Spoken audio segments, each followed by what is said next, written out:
Hello, my name is Corina Neagu. I'm an HR consultant from one of the most beautiful countries in Eastern Europe, Romania, and I will be speaking at the Digital HRM conference, The Future of HR and Talent Management, talking about the discovering potential in people. This is a great opportunity for me as I celebrate 6 years since I have started my own company there.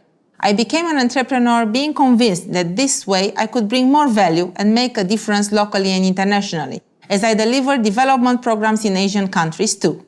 I believe in human potential, and I think people can definitely do more great things if they discover themselves, learn, grow, and work together. We started to ask ourselves many years ago what is potential, how we may discover and exploit it, how will HR contribute to potential development. The truth is that nobody knows, but at least we can try to imagine based on the current trends and needs. I therefore invite you to participate to the conference, as you will have the opportunity to learn a lot from all the experienced speakers. You will connect with many HR professionals from more than 60 countries. You will learn about competencies and skills required by future jobs. You will understand the complex role of HR in the future, and you will be able to create your own action plan. Please join us. Hardly waiting to seeing you all online. Thank you and have a great day. We cannot talk about discovering potential in people and growing them without talking about human resources. What are the emerging assumptions for HR? HR is not about HR, but the business. HR delivers value to employees, organization, customer, investor, and community. HR delivers value through talent, individual competence, leadership at all levels, organization capabilities. And of course, digital has changed the HR agenda through digital business strategy and digital HR strategy. So actually, what are the emerging trends in talent and digital? And how does HR respond? Let's see. Talent outside in. HR talent creates value to key stakeholders. We have, as you can see in the middle, talent stakeholders, and then we have investors and donors, we have customers, employees, line managers, partners, dealers, communities, and regulations. We also have market value, financial performance, intangibles, risk, customer share, target customers, customer intimacy, employee value, productivity, competence, commitment, contribution. We also have strategic value, shaping strategy, creating organization traction, collaborative values, partnership, outsourcing, and reputational value, social responsibility, regulatory oversight, and cultural awareness. We have lots of things to think about, and HR has to deal with multiple tasks. We also have discovered the new talent formula. Talent, productivity, means engagement, means competence, ability to do the work, commitment, willingness to do the work, and contribution, creating well-being at work. What does it mean, competence? Bring the right people into the organization, move them through the organization, and move them out. Of course, this is what happens in some organizations too. And also integrate them. Enact an employee value proposition. What do I get? What do I give? Well-being through growth mindset. Why growth mindset? How to build growth mindset. Remove threats, approach values, and attach to people. Let's have a talent overview. Bringing people into moving them through, removing them from the organization is one of the major challenges for HR.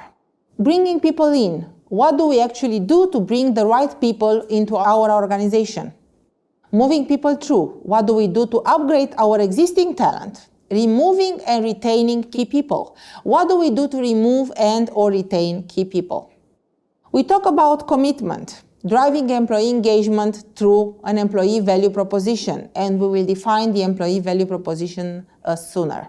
How do we keep our employees engaged to give the best efforts? Contribution. How do we help employees find meaning and purpose from work? The first trend in discovering talent, competence, and setting future standards. The type of competence, technical and social, and we have seen that social competencies are so important nowadays, and they will be important also in the future. Today, we are talking about what are we good at? What are we good at technically, and what are we good at socially? Challenges. What are our challenges ahead? What is our strategy to respond, and who are the key customers and what do they want? Tomorrow, what will we need in the future? given our challenges and strategy, what must we improve technically and what must we improve socially. Let's take a look at what the World Economic Forum has said about the skills in 2022 already. Thinking about the future, we can see growing some skills and declining some others. Here, in the left part, growing skills are analytical thinking and innovation, active listening and learning strategies, creativity, originality and initiative, technology, design and programming, and so on. As you can see, these are the most important skills for the future. Some of them are declining, as you may also assume, like manual dexterity, endurance and precision, memory, verbal, auditory and spatial abilities, technology installation and maintenance, reading, writing, math and active listening, for instance. So let's concentrate in the future for what skills are quite necessary for us to perform. We are talking about sourcing from new places, as speaking about talents, discovering potential, growing potential, we need to source from new places. Like temporary employees, like micro offices, alliances, CEO of me, contingent workers, free agent nation, buffer workforce, crowdsourcing, borrow talent and outsourcing. So there are so many places that we can take into consideration when we need to discover our talents. The next step would be screening through good interviews. So recruitment becomes more and more important, and technology and digitalization have had a huge impact on this process. What do we need to do? We need to define standards, key technical and social skills we seek for the future. Translate standards to observable behaviors. Prepare specific questions to probe behaviors. Use multiple interviews. Prepare people, managers, to do the interviews. I will try to summarize a little bit my experience with recruitment, as we have seen so many managers not involved in the recruitment process, which is considered nowadays a weakness in the process, in the recruitment process. So we advise our managers to become a part of the recruitment team. We go with lead questions and break them down as needed. We exhaust one series of questions before moving on to the next. We come from hypotheses regarding strengths, potentials, etc. We use probing questions, get to the specific and very initial impressions. The questions we should ask: how did we get X job? Why did you do and what did you do in this role? What did you like or not like about the job? Then we move to secure through customized offer. We need to take into consideration what questions do potential employees have, because usually our employees, our candidates, have lots of questions to ask, but they are afraid to ask them. How do we create a unique offer that will give the employee the desired experience? What you want to get? What you have to give. Create an employee brand through the experience. These are some of the most important strategies that we need to apply at HR level, but also at organizational level. Of course, securing by branding is very important, and lots of companies during the last years have put lots of work and lots of practice into developing their employer branding. Product brand, firm brand, organization culture, leadership brand, employee brand, they are all very important, as you may see. Create the employee value proposition. What is an employee value proposition or employee brand? And what is the impact of the employee value proposition in our organization? How the company brand benefits employees? This is the definition. What do I get from being here? What can you offer? What's my experience in this company? And how do we make a difference comparing to our competitors in the market? The features we are talking about is salary and benefits or company culture, and the benefits may be job satisfaction, great working environment, freedom to innovate, transparent communication, rewards and recognition. What is an employee value proposition? What do your talent wants and what your company wants? Actually, what we need to do, we need to give our employees more voice. Vision. Individuals feel part of something important and are energized about the future. Opportunity. Individual development is encouraged, supported, and tailored to the needs of the individual. Incentive. Performance is recognized, rewarded, and celebrated in ways that drive long-term motivation. Impact. Employees' work is meaningful and employees understand how their work connects to the bigger picture. Community. Employees feel a sense of belonging and pride in the organization. Communication. Employees communicate to reduce noise and reach a shared vision. And empowerment. People feel responsible for taking initiative and action. Let's have a look at one experience, the evolution of meaning. And we have here some examples. Level 1, the activity, what we do. Level 2, experience, how we do it. And level 3, meaning, why we do it. And we have food, purchase, shopping, music, positive psychology, employee sentiment, and leadership. Let's see, for food, for instance, we have level 1, the activity, eat. Level 2, the experience, to have a meal. And level 3, the meaning, to have a family gathering. Purchase, the activity, to buy a car, for instance. The experience, enjoy how the car drives. And the meaning, have the car as a part of our identity. Shopping, the activity is busy a product, shop by internet. Have a great in-store or shopping experience, and the meaning is find meaning from the product and the experience, the customer journey actually. Music, the activity is listening to a song, the experience is attending a concert, and the meaning of music, have the music and concerts touch you. The employee sentiment, the activity is satisfied, the experience is engaged or committed, and the meaning from the work. Unleash creative energy. Leadership. Do what leaders do. The experience is create leadership beyond the leader, and the meaning, become a meaning maker. So I think you may understand better the evolution of meaning. Why is that so important to identify top talents or high potentials for employers? High potential employees need to know that you recognize their potential. In fact, a recent study showed that 77% of high posts feel that being recognized as high potential talent is important to them. These workers want help in identifying a career path, and they also want support in carving their path. For these reasons, it's critical that managers identify high posts early or in order to retain them and keep them engaged. Employers who identify top talents increase the likelihood of retaining top talents and reshaping the benefits of a more engaged employee. The benefits of high potential employees in your company, for instance. What could be those benefits? There are several benefits of having high posts in your company. First and foremost, they are likely to learn and progress faster, which means you're spending less money to develop them. Their rapid career growth also helps raise the bar for other employees.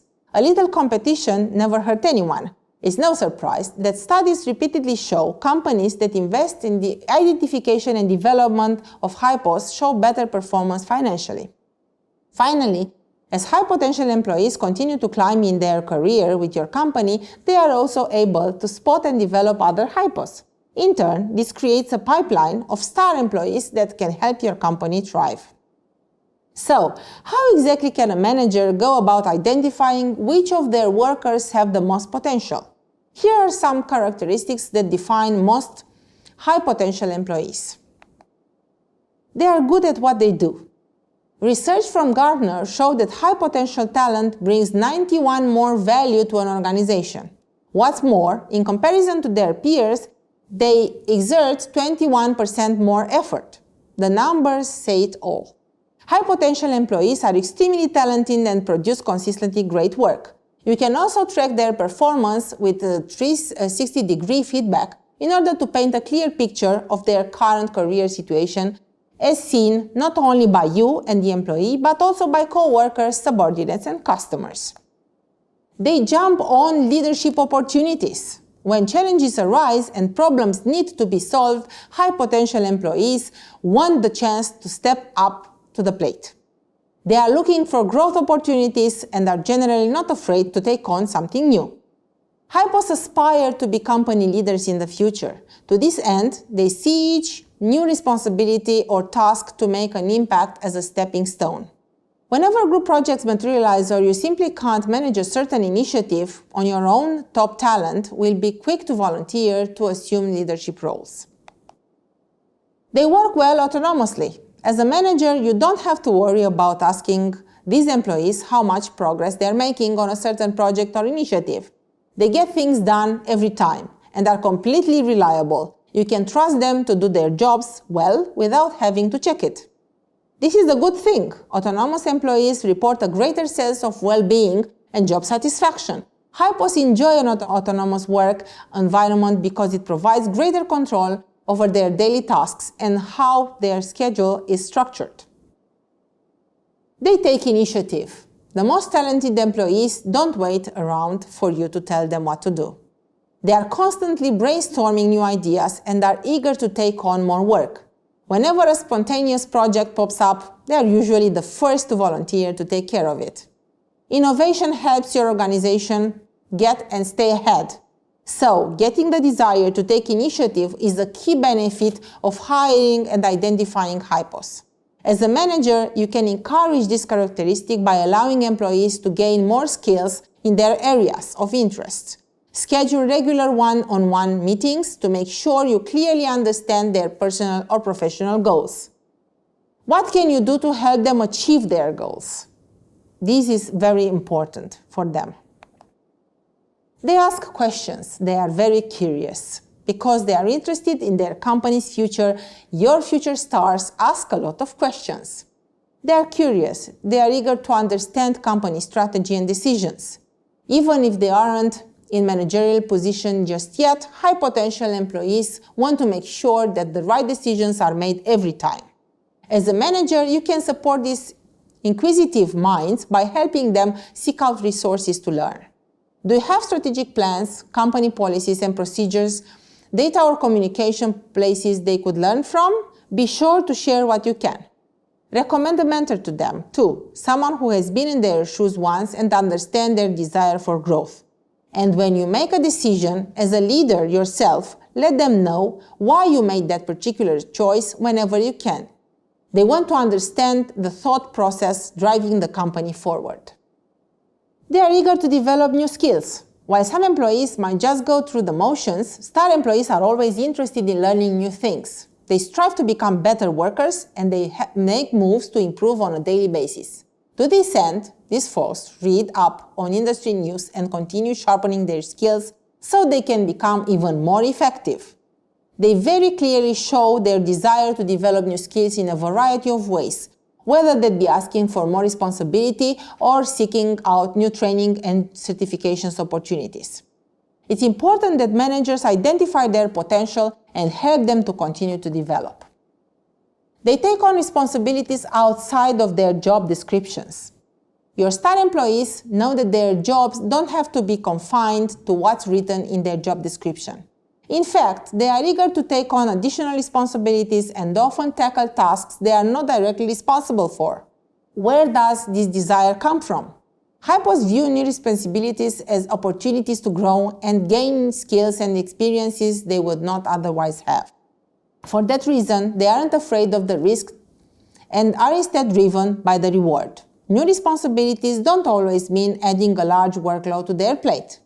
High potentials also find value in experiences like serving on new communities and mentoring others. Remember that while this group of employees are eager and driven, they can also be burned out by taking on too much. Something for managers to take into consideration when reviewing a hypos responsibilities. They recognize their co-workers' hard work. Remember, your rising stars are eager to be leaders. The best leaders recognize the good in others. Hypos show recognition and gratitude for their co-workers and show interest in the greater good of your company. While it's easy to take someone else's contribution for granted, your most talented employees understand that their peers enjoy being recognized for their hard work too. They routinely thank their colleagues for their efforts and make sure great work never gets unnoticed. They want to be recognized. Like most employees, these individuals want to be recognized. It's not just about the work they are doing. However, hypos want to know to see their potential. Studies have shown that if high potential employees are not formally recognized by their company as being high potential, they may be less likely to see themselves as future leader in the organization. These employees are self-motivated and eager. So, if they don't feel a commitment from your company, they may be more likely to take their talents elsewhere. They are trusted by their peers. Due to their hard work, congenial attitudes, and dedication to their jobs, hypos have earned the trust of their peers. Colleagues respect them and go to them when they need advice. They value trust and view it as a leadership opportunity and a chance to support others. Star employees enjoy being someone that others can go to for help.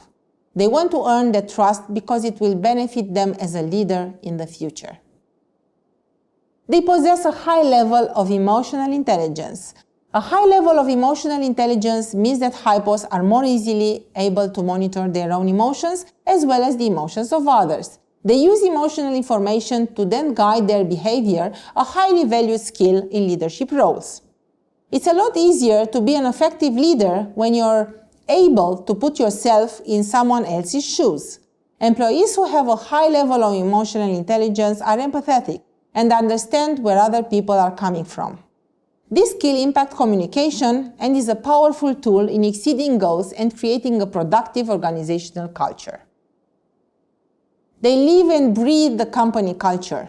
Your future leaders will be living embodiments of company culture. They reinforce that culture with everything they do, which encourages their peers to do the same. As a result, the office becomes a more enjoyable place to be, and collectively, the team becomes more productive. It's particularly important that your company culture is set up to support these employees, as well hypos aren't necessarily as interested in the highest salary as they are in a culture that supports them moving up in the organization and achieving their goals. They thrive in a culture that is right for them, one that is a culture of committed to growth. Let's see a little bit the HR leader competency model, because if we need to discover potential and we need to grow it, we need the HR leaders to have competencies.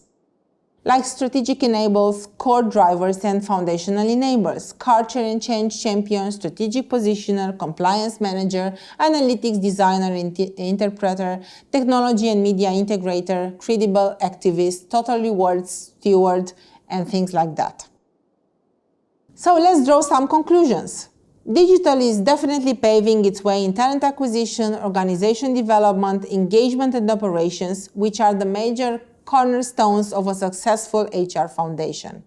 As you may see here, we have some HR pillars like talent acquisition, talent management, engagement, compensation and benefits, and also some of the trends. So I hope this session has helped you. I'm here also for support. If you need additional information or materials, just drop an email and I will definitely answer to you. Please take into consideration discovering potential in your organizations, growing them, and please do not forget that human resources isn't the thing that we do, it's the thing that runs our business. Thank you very much for your participation. I wish you all the best from Romania.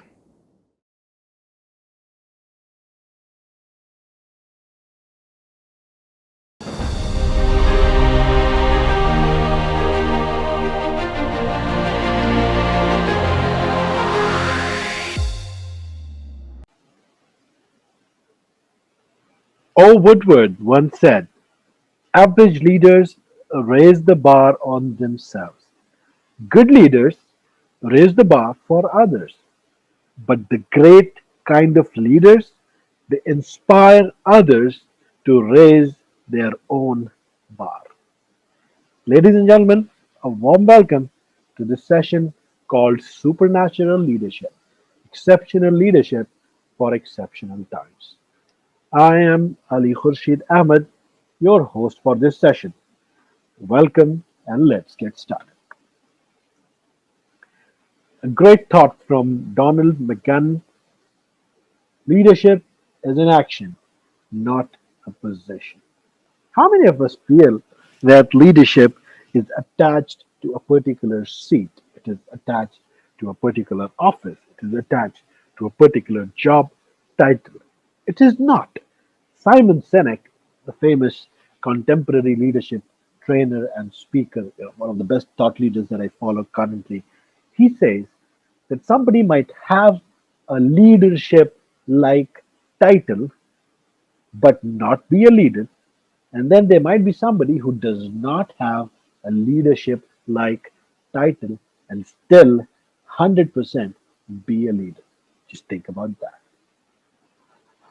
Okay, so what is the session's agenda? This is going to be a breezy TED like talk. What we are going to cover in this temperature check first, try to see where we exactly are. We start by understanding what leadership is.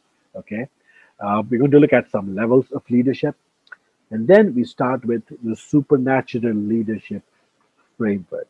Sounds pretty intriguing, right? I'm sure you'll enjoy even more once we get into the details of it.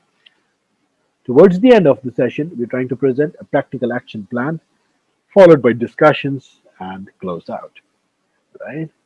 A little bit about me before we get started with the content. Uh, as I said, I'm Ali. Uh, I am working with an international business group called FHG. I head their group performance management, training, and talent vertical. I'm also the founder and consultant of the Human Resources Group, which is a vibrant community of global human resources leaders, directors, managers, trainers, thought leaders across the globe. We are more than 12,000 members now, and counting, right?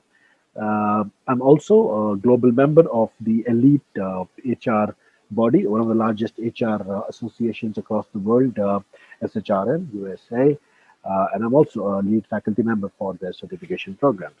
So that is the professional bit about me. I'm currently based at Riyadh, which is the capital of the sunny Saudi. Nationally, I'm an Indian, a very small part of the 8 billion people across the globe that we have. I'm trying to do my little bit by doing these sessions and doing whatever else I can. Uh, my hobby, I really enjoy composing poetry and sketching when I have the time to do it. All right. Okay, so let's do a quick temperature check. Who wants change? Yeah. Who wants things to change? Right. So look at the image that's there on the screen.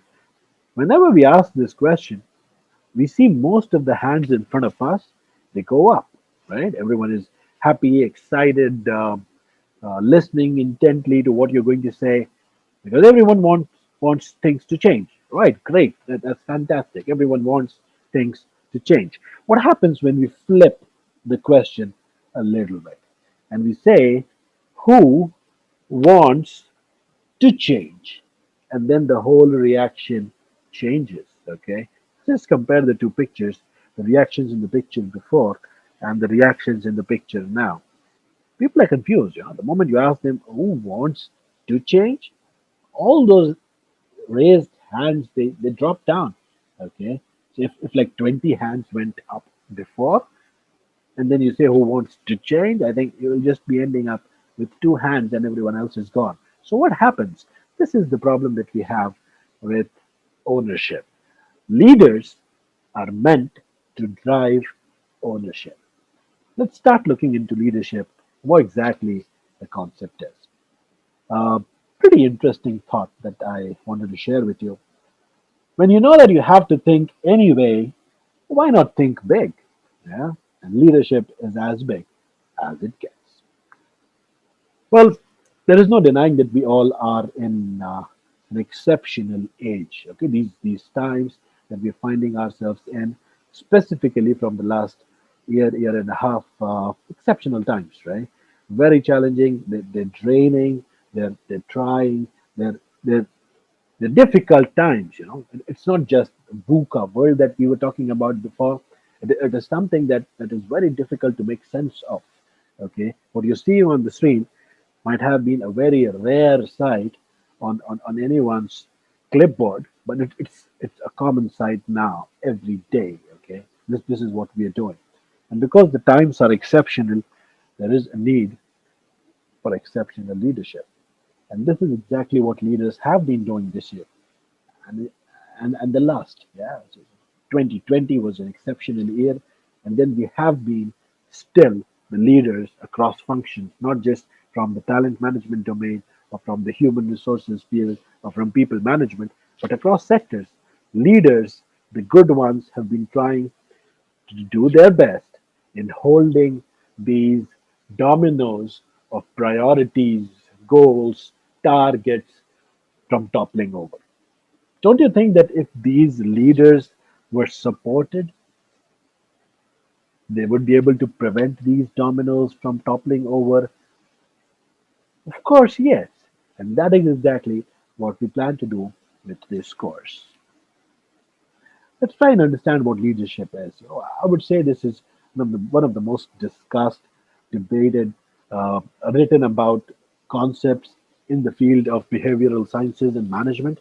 Leadership, everyone talks about it. There are thousands of definitions, but the one that is really close to my heart is the one by John Maxwell, wherein he says that a leader is one who knows the way, who goes the way, and who shows the way. How beautiful is that? It did not leave any aspect of leadership untouched. That knows the way a leader has to be somebody who's qualified to be the leader. He goes the way. He does is not only theoretically qualified, he's also practically applied, invested into the leadership responsibilities that he's been given. And in the end, he's not just doing it for himself, he's actually taking people with him and trying to show them the way to successful leadership. How beautiful is that? Let's look at different levels of leadership that Maxwell talks about. It starts with what most of the people think is the only level of leadership, position. Yeah. So in my consulting experience and also in my experience with corporate houses last decade and a half, what I've been seeing is a lot of people think that the position is the leader's role. If you have a position, you're a leader. If you do not have a position, not a leader. And that's all that they think about with respect to leadership. That's like you're you're on the KG level, okay? So if this is your master's, this is your bachelor's, this is your diploma, this is your high school, and this is like you're in elementary school, yeah? And you think that this is the end of leadership? It's not. It's where you get started. Okay? So possession, then permission. Then permission becomes production. You start producing results. Production becomes people development, not just producing results yourself, but actually developing people to do the same with you. And ultimately, you reach where few people reach, not many people reach the pinnacle of leadership. And there are some beautiful, top class examples that we have. People who are on the top of leadership in different walks of life. Okay, so we could look at collections like the 100. Okay, the globally recognized publication. So that publication recognized Prophet Muhammad, peace be upon him, as one of the best leaders produced on earth. Right. So many other leaders were also talked about. So you had Nelson Mandela, you had Mahatma Gandhi. Okay, you had people like Martin Luther King. A lot of beautiful people, Mother Teresa. A lot of beautiful, powerful people who actually made a lot of change in a very short span of time, and they left a powerful legacy behind. Let's look at ourselves and our leadership styles and see, do we want to reach anywhere close to where these guys did? And if you try to do it, my best guess is yes, you might be the next great leader. Now, leaders, they have a big bundle of responsibilities to take care of. Those responsibilities, of course, cannot be executed unless and until you have the right kind of powers to execute those responsibilities. Hence, we come to a concept of what is called, the grand collection of powers that a leader might have. Of course, we start with the power of possession. So let's say you're director of HR. You have a lot of power in your pen. You can sign off appraisals of people. You can sign off who's going to get hired. You can sign off who's going to get fired. Maybe promotions, movements of people. Allocation of resources inside the department. A lot of power in the pen that you hold. The power of possession. Then the power of information. Yeah, usually people in HR. Yeah, I've seen some people that actually enjoy holding back information, and they feel that this is a power that they have. Yeah, they don't share even publicly available information. They don't share it. So, for instance, they're aware when the festive holidays are going to come, but they don't share it with anyone because you know what they enjoy people walking into their offices and asking them 20 times when exactly is X holiday coming up in the company. Not the best demonstration of power, in my opinion. Then you have something called the power of expertise. Somebody has an exceptional kind of expertise in a technical skill, in a domain. Definitely, this person is going to be looked upon as a powerful leader for that particular domain. You have the power of reward. Leaders who can reward others are definitely respected because people feel that how I interact with this leader is going to have a direct impact on how well I'm going to be rewarded. Unfortunately, this is one field of leadership which has created a lot of uh, butter appliers. Yeah, a lot of people who are just doing it, sycophants. People who just do it to please the leader. Uh, be in his good books because if you're there in the good books of your leader, then you're the first one to get the promotions. You're the first one to get all the best kind of projects. You're the first one to be looked upon for the best kind of things that are available in the company. So the power of reward. If you do not use it fairly, it's it's a huge mess creating power that leaders have.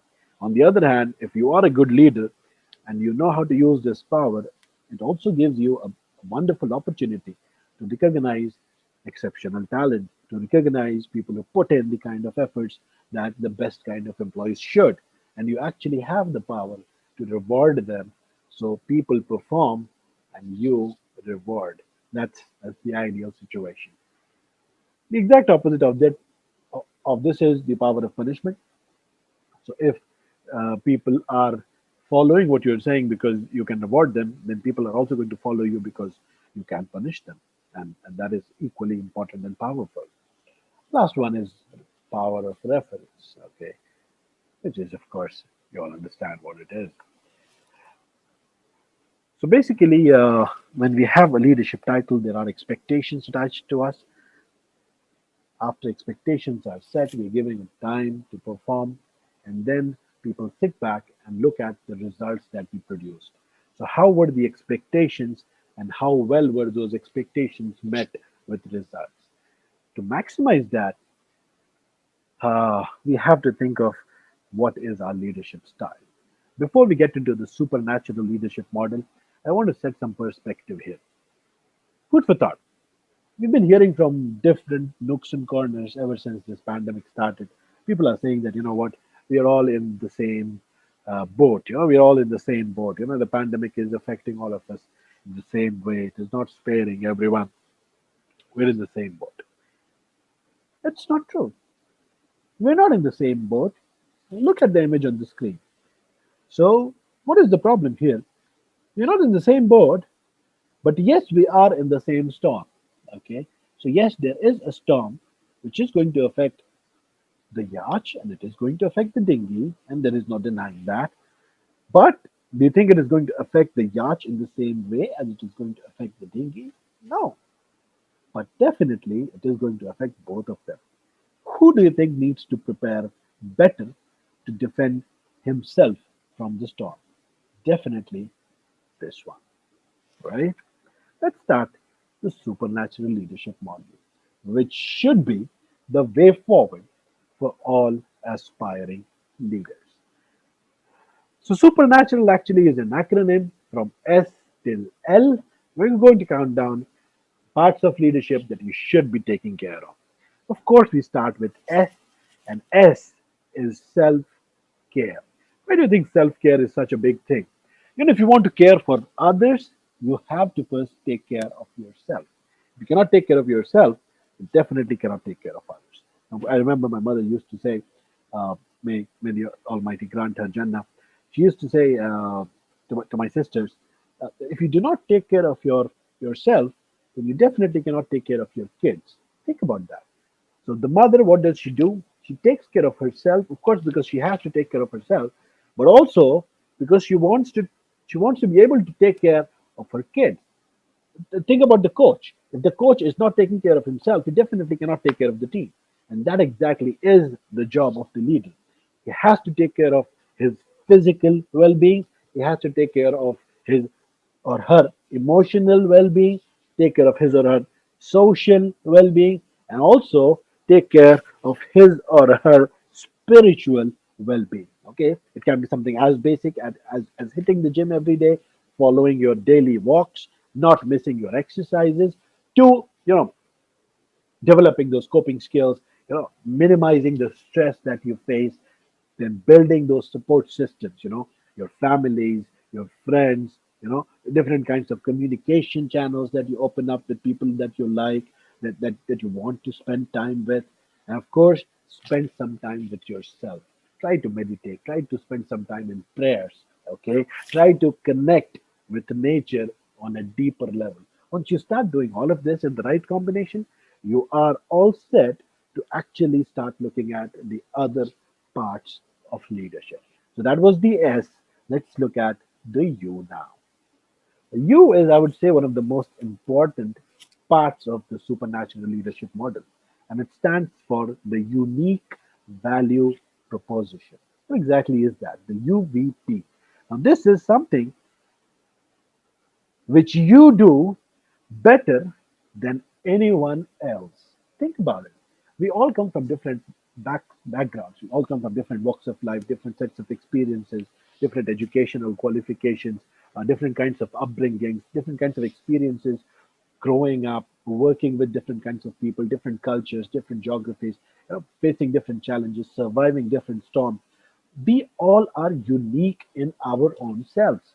So, what is that one thing, or those two things, those three things, which I know for sure that I could do better than anyone else? That is your UVP. Okay. What do we do? We have tried to map this in the form of this beautiful, impressive Venn diagram. Okay. So, this first circle talks about things that you do better than everyone else. Second one talks about what exactly the stakeholders want, what people want from you as a leader. Okay, so the intersection of these two is what we call the winning zone. Okay, so this is the clear point of difference wherein you are meeting or exceeding expectations. Try to expand this winning zone. The third circle is what your competition is doing. You know who exactly your competition is, internal or external. We're talking about positive competition here. So what is this? Now, this is what stakeholders want and the competition is servicing. This is a danger zone for you. You do not want to lose out on your competitors here. Yeah, we have to minimize that. The thing in the center is the risky zone. This is actually the zone where all the competition is happening. You want to capture this ground because before other people capture it. And then we have the last one, which is actually kind of funny. Uh, the who cares zone. Okay, so the competition does something which is great. Stakeholders don't actually want it. We are also not so concerned or bothered because it's not our domain anyway. So who cares? Keep doing what you're doing. Now focus on this. Try to capture this. Try to minimize this, and you should be all good. Right? We come to the P of the supernatural model. You have to be driven by a central inner sense of purpose. If you do not have a strategic connection to what you're doing as a leader, you definitely will not make much progress. Look at the stats on the screen. It says 85% of leaders spend less than 1 hour per month discussing strategy. Think of it. 85% leaders, you spend just 1 hour or maybe less per month discussing strategy. So If they're not discussing strategy, then what do you think they're discussing? They're discussing something which is not leaderly, right? That's a huge number, 85%. It's almost all the leaders out there. Yeah, with the exceptions of people like Elon Musk, uh, Steve Jobs, Gary Vee, Simon Sinek. Those few people. Everyone else, what are they doing? Look at yourself. What are you doing? Are you in this boat also? You want to get out of it, right? So identify your purpose and try to do something more about strategy than what you're doing at the moment. The E is engagement. Okay, you cannot be a leader if you don't know how to engage with your people. Yeah. So this has been uh, one of the biggest or the highest talking points across geographies, continents. Not just confined to the Americas or the Europes or the Asias or the Middle East. It's a pan global phenomena. Everyone is talking about engagement now. Is talking about diversity. Is talking about inclusion. Is talking about belongingness because it is something that deserves to be talked about. Yeah, SHRM says it all the time. Johnny Taylor, the guy at the head at the helm of SHRM, always says that we have to be talking about these subjects now, because if not now, then when, and if not us, then who? We have to be taking care of engagement across the teams. Put a hand on your heart, take a deep breath, and think that as a leader, am I engaging just one part of the community? Am I engaging just one part of the business? Am I engaging just one form of people? What about the rest? There are so many other communities. There are so many other groups of people. There are so many beautiful, beautiful, talented people out there. Why are we consciously missing out on unleashing them in our organization? Why are we not making the best use of the opportunity that diversity offers us, that inclusion offers us? Why are we carrying the stereotypes, the mental blocks of the generations from before us? Why can we not shed those inhibitions and be a better version of what our future generation can be proud of? This is exactly what engagement is. A good leader knows how to take different kinds of people, put them all together, and make sure that they perform. We come to the R, and that's one of the most powerful parts of this model, resourcefulness. A great leader has to be resourceful, okay? Especially when you know that resources are going to be limited, okay? They're not going to be in abundant supply.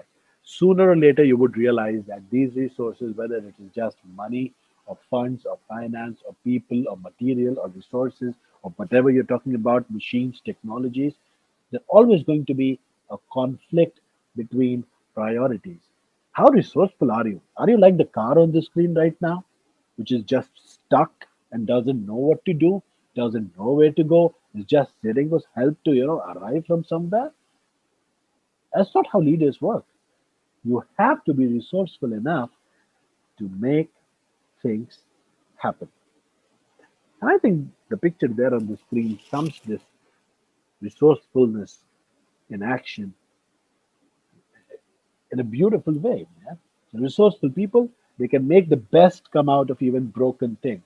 Yeah, there is this fantastic, fascinating philosophy, Japanese philosophy of kintsugi, which says that you can actually fix broken things to make the object even more beautiful than what it was before it broke.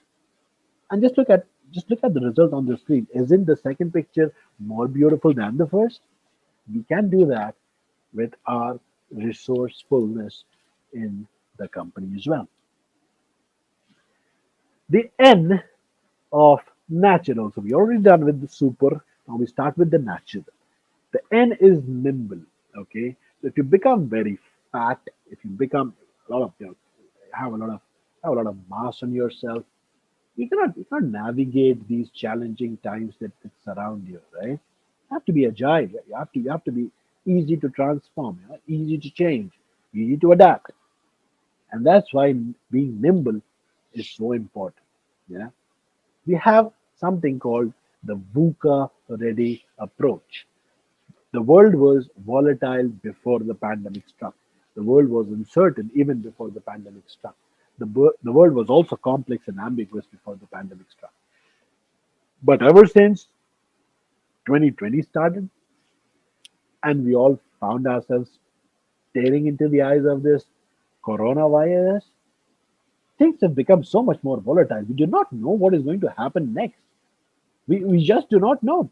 And it's not just us as individuals, even the people in the highest of offices. You just listen to presidents and heads of organizations and bodies like the WHO, and they're clueless. They do not know for sure what is going to be the next move that they would be making. That is like the next level of volatility. Yeah, uncertainty, complexity, ambiguity, not being sure what is going to happen. We have the vaccine now, and we're putting our trust in using those vaccines to help stop the spread of this disease. But just take the spirit of this whole VUCA world that we are in and try to become a better VUCA prepared leaders yourselves. Okay, alignment is the next A. You could not be a better leader and not align your efforts with the goals of the company, the vision of the company, the mission of the company, the purpose of the company, and the culture of the company. Whatever you do has to be strategically aligned, because if you want to generate strategic impacts, you have to ensure strategic alignment. Okay, not doing things because you like doing them, not doing things because you have been doing them before, not doing things because you feel like doing them, doing things because your strategy asks you to do them. That is alignment. When we come to trustworthiness, I cannot emphasize this enough. One of the most powerful parts of the supernatural model is trustworthiness.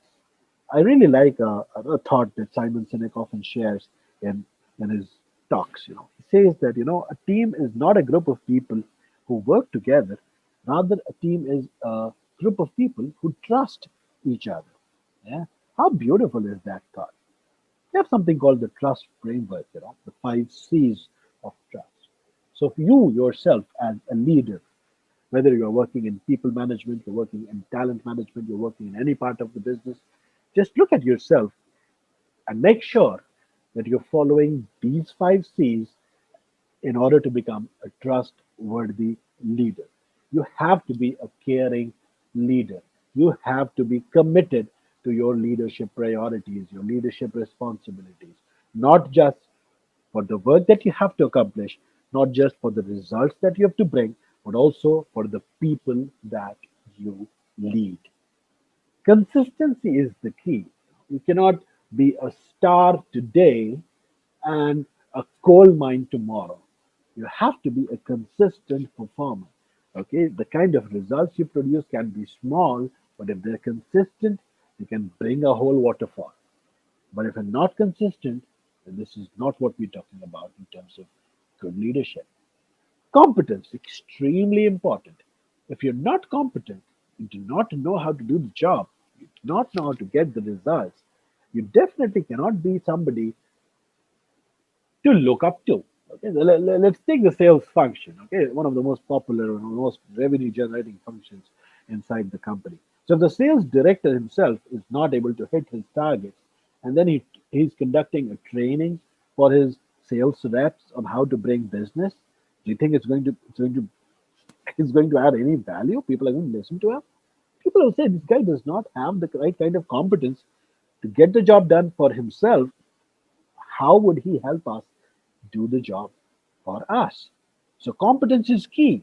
You have to make sure that you really have the right kind of skills, the right kind of competence for doing the leadership job that you've been entrusted with. And the last one, of course, is communication. You cannot be a trustful person, a trustworthy person, a person worth being trusted, and you don't communicate about. Even in personal relationships, husbands and wives, you see. So you've been married to your spouse for like last 10 years, 15 years, 20 years. If you do not communicate, do not convey your feelings, do you think trust is going to stay in this relationship for a long period of time?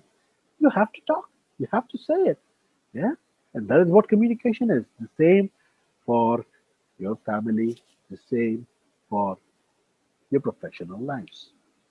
The U is user focused. I chose this picture because I come from India. India is known as the land of spices. We love spices. We love spicy food. Yeah. The problem is, not everyone does.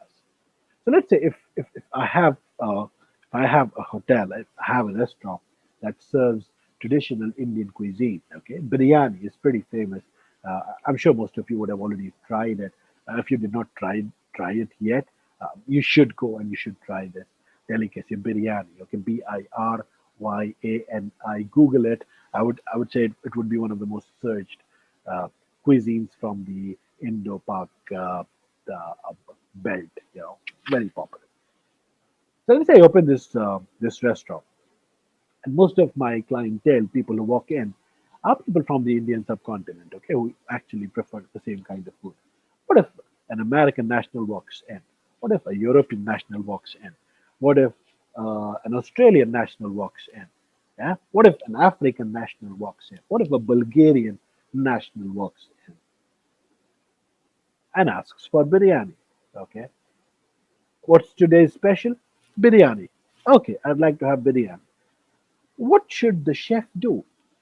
So, an intelligent chef is going to say, okay, the biryani that I make, it has a lot of spice in it. I know this is how it should be. But is my user ready to consume what I consider the best kind of product that I have? Maybe not. So, I have to customize my biryani as per the requirements of the user. I have to tone down the spice. I have to make sure that this is exactly going to be an enjoyable dining experience for my guest, whether or not this person comes from the Indian subcontinent. The same thing applies to leadership also. Rather than just pushing through your own thoughts because you are the manager of something, because you are the boss of somebody, because you are the director of X, because you are the head of Y, because you're the VP of Z. No, you have to look at the people that you're actually leading. And then you would start adding actual value as a leader. Make sense? Come to the R of the supernatural model, realistic. Yeah. If you're not realistic, what happens? You see walnuts on the screen. Yeah. Only one of them was realistic. It wore a helmet. Every other walnut broke. You have to make sure that whatever you're thinking of is a realistic approach to leadership. Okay, you have to be a realist, but not a pessimist. We're not promoting pessimism. Okay, look at the moving imagery on the screen.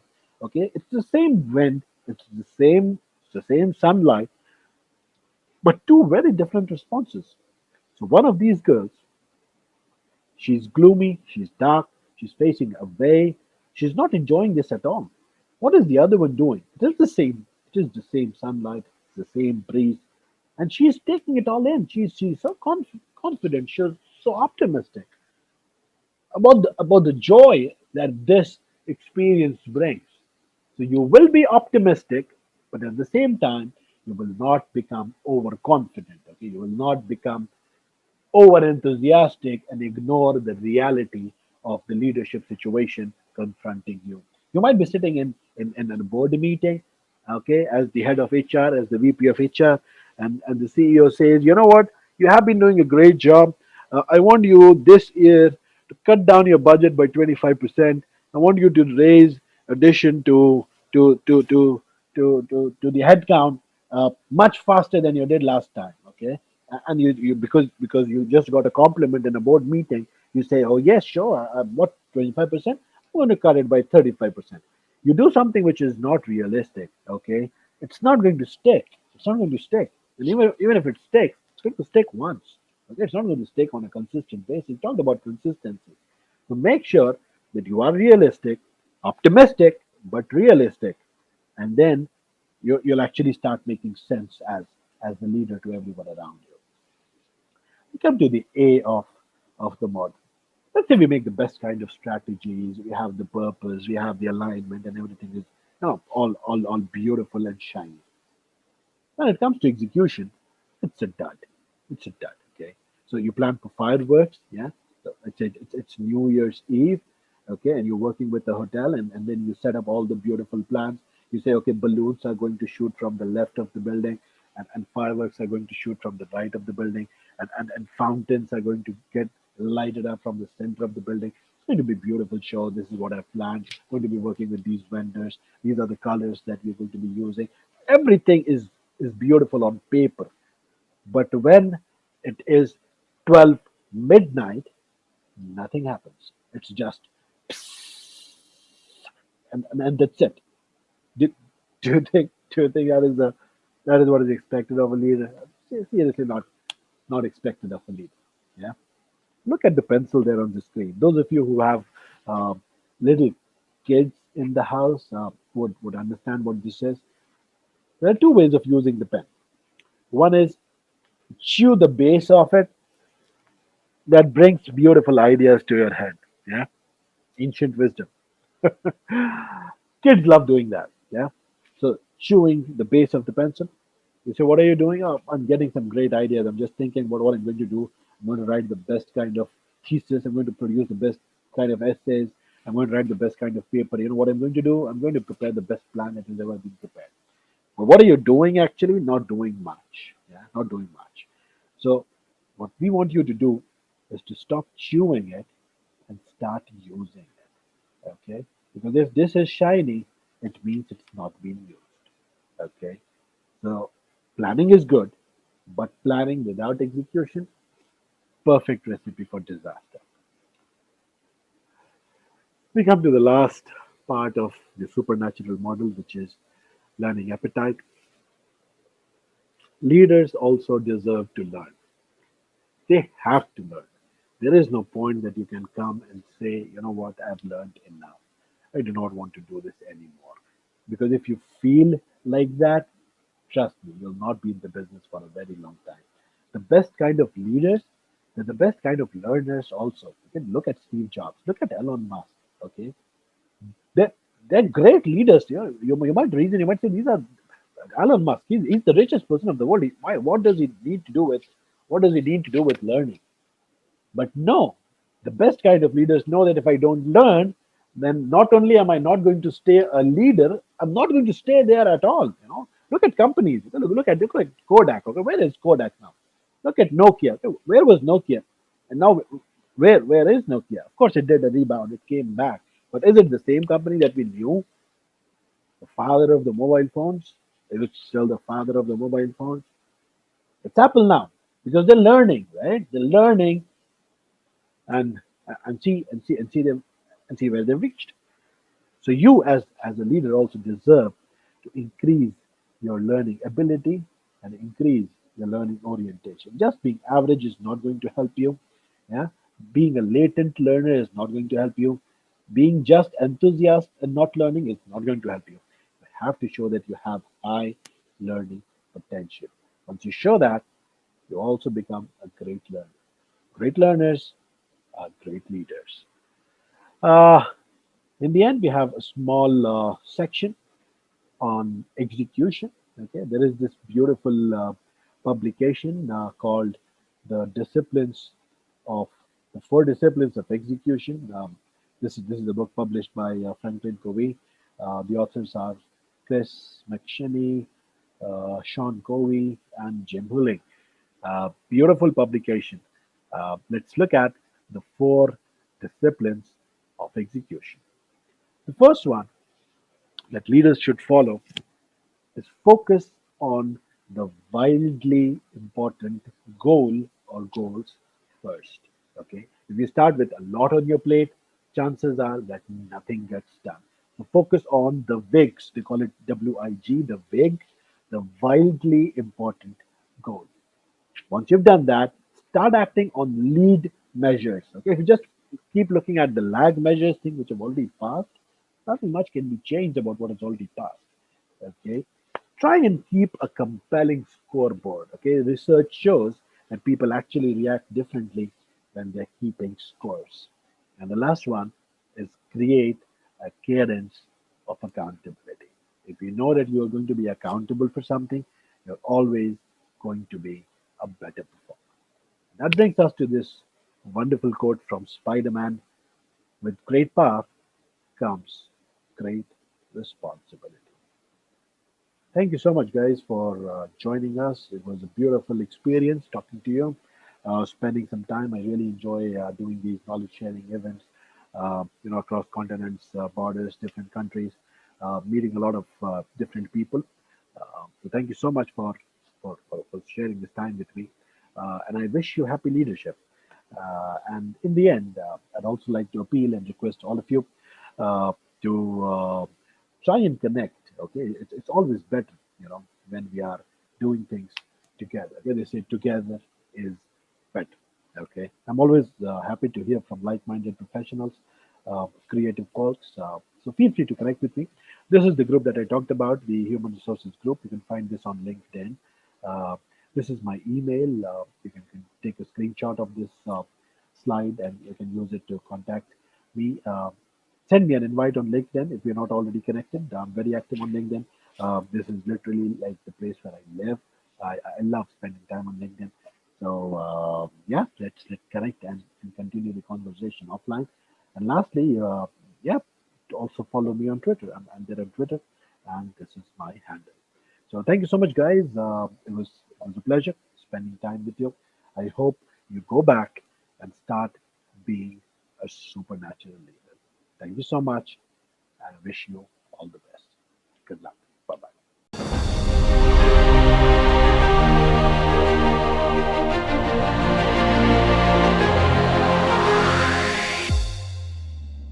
During a massive storm, when most other birds are looking for shelter, eagles use their large wings to fly above the storm.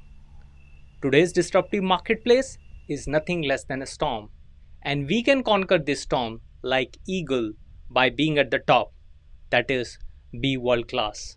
Hi, my name is Vikas Jain, and I have been helping businesses, brands, leaders, and professionals to become world class in their industry. And today, I am going to share the same, that how world class mindset can enable, empower, and accelerate the digital transformation. Best thing about today's marketplace is that there are no rules. There are some niche brand who become world class success. That's the best part. Worst thing about today's marketplace is that there are no rules. There are such poles apart recommendations, sometimes contradictory, which confuse an aspiring entrepreneur, leader, speaker, consultant what to do and what not to do. Early in my career, I was having a discussion with fellow trainers and I told them I want to become a keynote speaker. Somebody told me, Vikas, keynote speakers are people with gray hairs. And what I did, as you can see, I stopped coloring my hair for some time because I actually had gray hairs. But that strategy did not work for me and did not help me in my journey to become world class. So let's share what is required to become world class, how the environment is. The environment currently is very fast changing, but let me challenge you with one thought. Is change too fast or are we too slow to learn? Because in the same fast changing environment, there are victims of change and winners due to change. Your strategy, your preparation, your calibration will decide where you want to be. So, in this game without any rule, can there be a light at the end of a tunnel? Yes, there is a strategy, and today I'm going to share the same with you. And the name of this strategy is Vikas World Class Quadrant. Now, you might be wondering, Vikas, you are good at branding. But actually, it's not me, it's my parents who kept my name 37 years ago. Vikas in Sanskrit means development. Hence, this is a strategy to develop yourself and your brand to become world class in your industry. And that's what I learned during my journey of working with IBM and McAfee, and the same learning helped me crack the offer from Microsoft. But I wanted to share this strategy with the world to help aspiring brand and professionals to become world class in their industry. And since then, I have been delivering keynotes and sharing this through my books and other material. And with those keynotes, I'm able to reach out to world class brands and to help them further accelerate their journey. Talking about digital transformation, that is a key topic in today's time, especially in the post pandemic area. The COVID 19 crisis has accelerated the digitization of customer interaction by several years.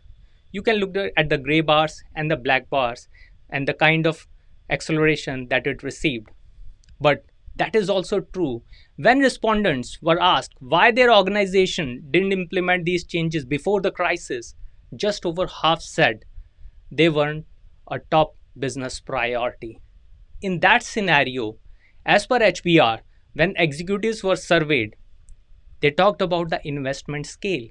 Investment in digital reinvention was totaling more than $100 billion. So we can see there is good lot of investment happening in this sector. But talking about the research, that 70% of complex large scale change program don't reach their stated goal. So there is something wrong which is happening there. And let's see what is that thing.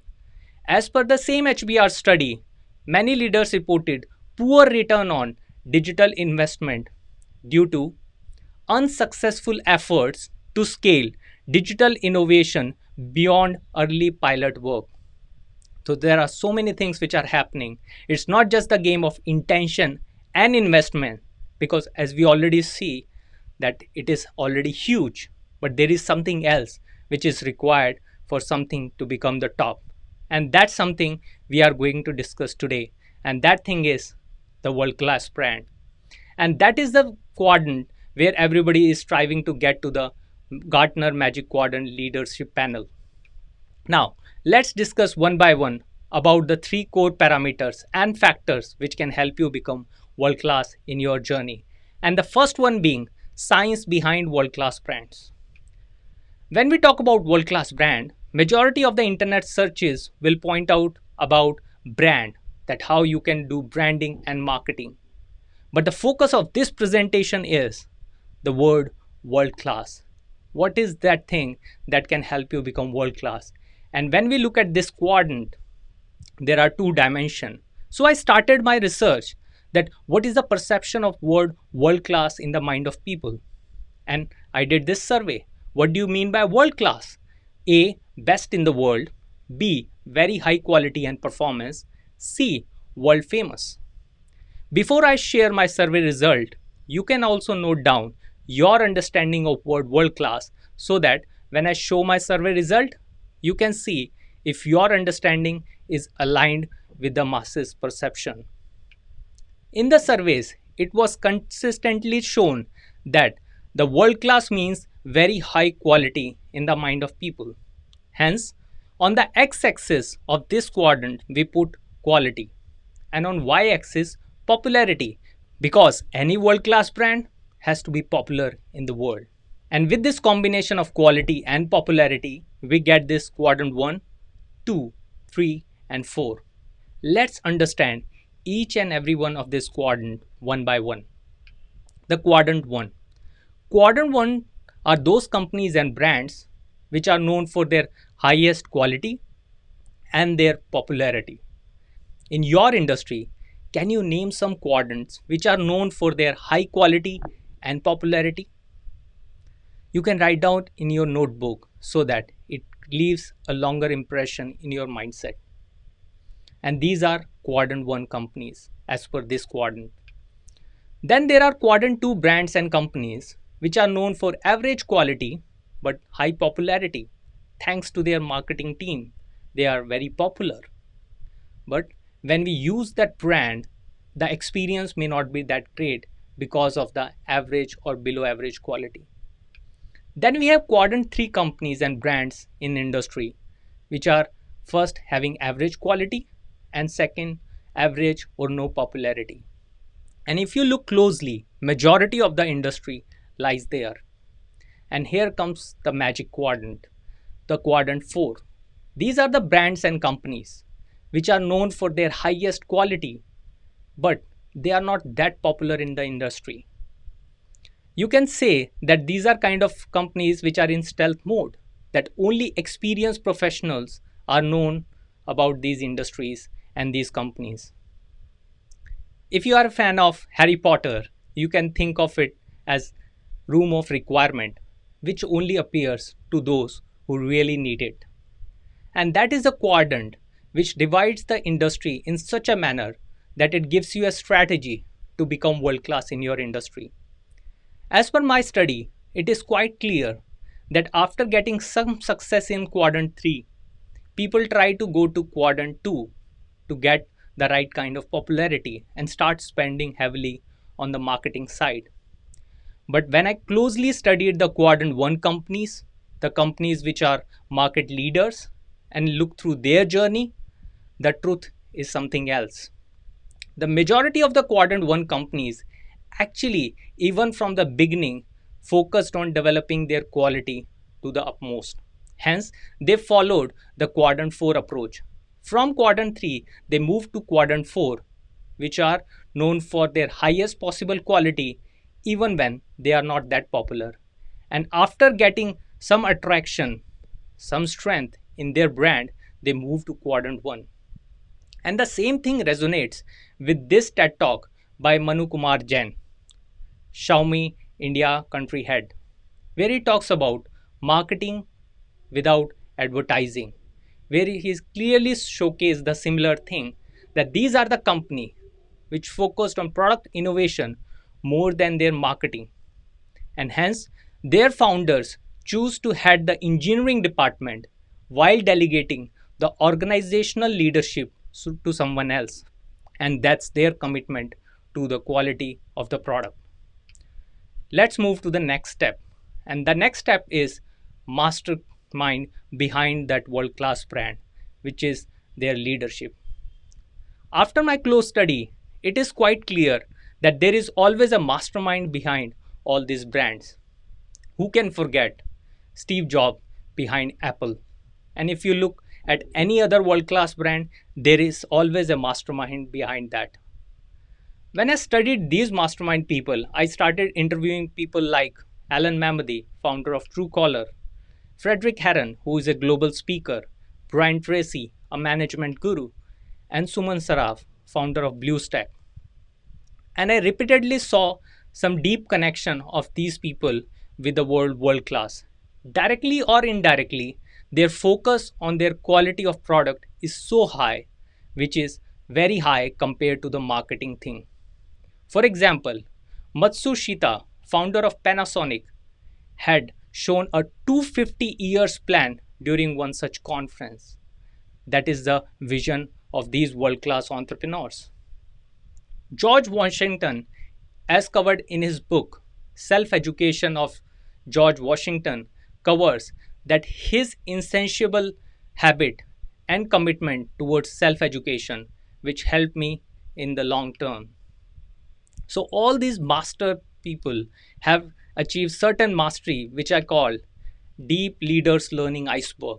So, what is visible from the top is just tip of that iceberg, whereas deeply these people are like walking learning magnet who are learning and reinventing themselves on a constant basis. When people hear the word learning, they usually receive a something small like ice cube, which is definitely not similar to what leaders think. Hence, if you want to really reinvent your brand, you need to keep reinventing your leadership team, because that's a mindset behind that world class brand. Also, there is a close observation that many of these world class leaders are college dropout, but they are not learning dropout. So, we need to focus and instill that habit of deep learning within these leaders who are there to create world class brand, and that can happen through coaching and mentoring, which is one of the tool to develop these leaders. If you really want to get deeper into your site, you need to focus on all these aspects. And that same thing happened to me. I realized the role of mentoring early in my career. I watched a video with the name How to Be a Global Speaker. I was so interested in that video that I wrote an email to the person who delivered that talk, Frederick Herren, that I want to learn more from you. He replied, watch two other videos. I watched two other videos and replied back, I have watched those videos. How can I learn more from you? He said, read my blog. I read his blog, professionalspeaking.com, and there were 108 blogs which I completed in next 3 days, and replied, how can I learn more from you? And he said, there is a conference happening in Singapore and I live in India. So you can come over to attend that conference in Singapore and we can have the discussion. And this is my image of my being attending that conference in Singapore. And you can see the theme of the conference was world class, which is a sheer coincidence or a guidance from the nature. But when your mentor is suggesting you to do something, are you taking those actions? Because to become world class, you have to keep reinventing yourself. And that famous statue in Akshardham temple in India is a reflection of the same intention. Keep reinventing yourself, keep crafting yourself. And that was the second secret, second factor to become world class, which was world class leadership. What is the third one? Third one is the talent, which focused on execution. How you can nurture world class talent in your organization. And for that, we again look at the similar quadrant, but with a difference. The difference now is when I studied these people who are working in such brands, I found out that the people in the quadrant 1 and quadrant 4 are usually having deep skill type of talent, whereas professionals who are working in quadrant 2 and quadrant 3 type of companies are usually wide skill talent. Let me help you understand what is the difference between deep skill talent and wide skill talent here. Netflix CEO talks about why they pay so much, close to 10 times, to the professionals that they have hired. And the reason is because they are 10 times better than average. So there is something unique about these deep skill talent which is attracting attention of all the top-notch entrepreneurs. There is a good book on art of computer programming written by Donald E. Knuth. The only thing which is very interesting about this book was Microsoft founder Bill Gates once said, if you think you are a really good programmer, or if you want to challenge your knowledge, The Art of Computer Programming by Donald E. Knuth, and he recommended to read that book. And in the end, he also mentioned one more thing. If you can read the whole thing, send me a resume. Just imagine what is the conviction going behind there among these entrepreneurs about the expertise that they are looking for.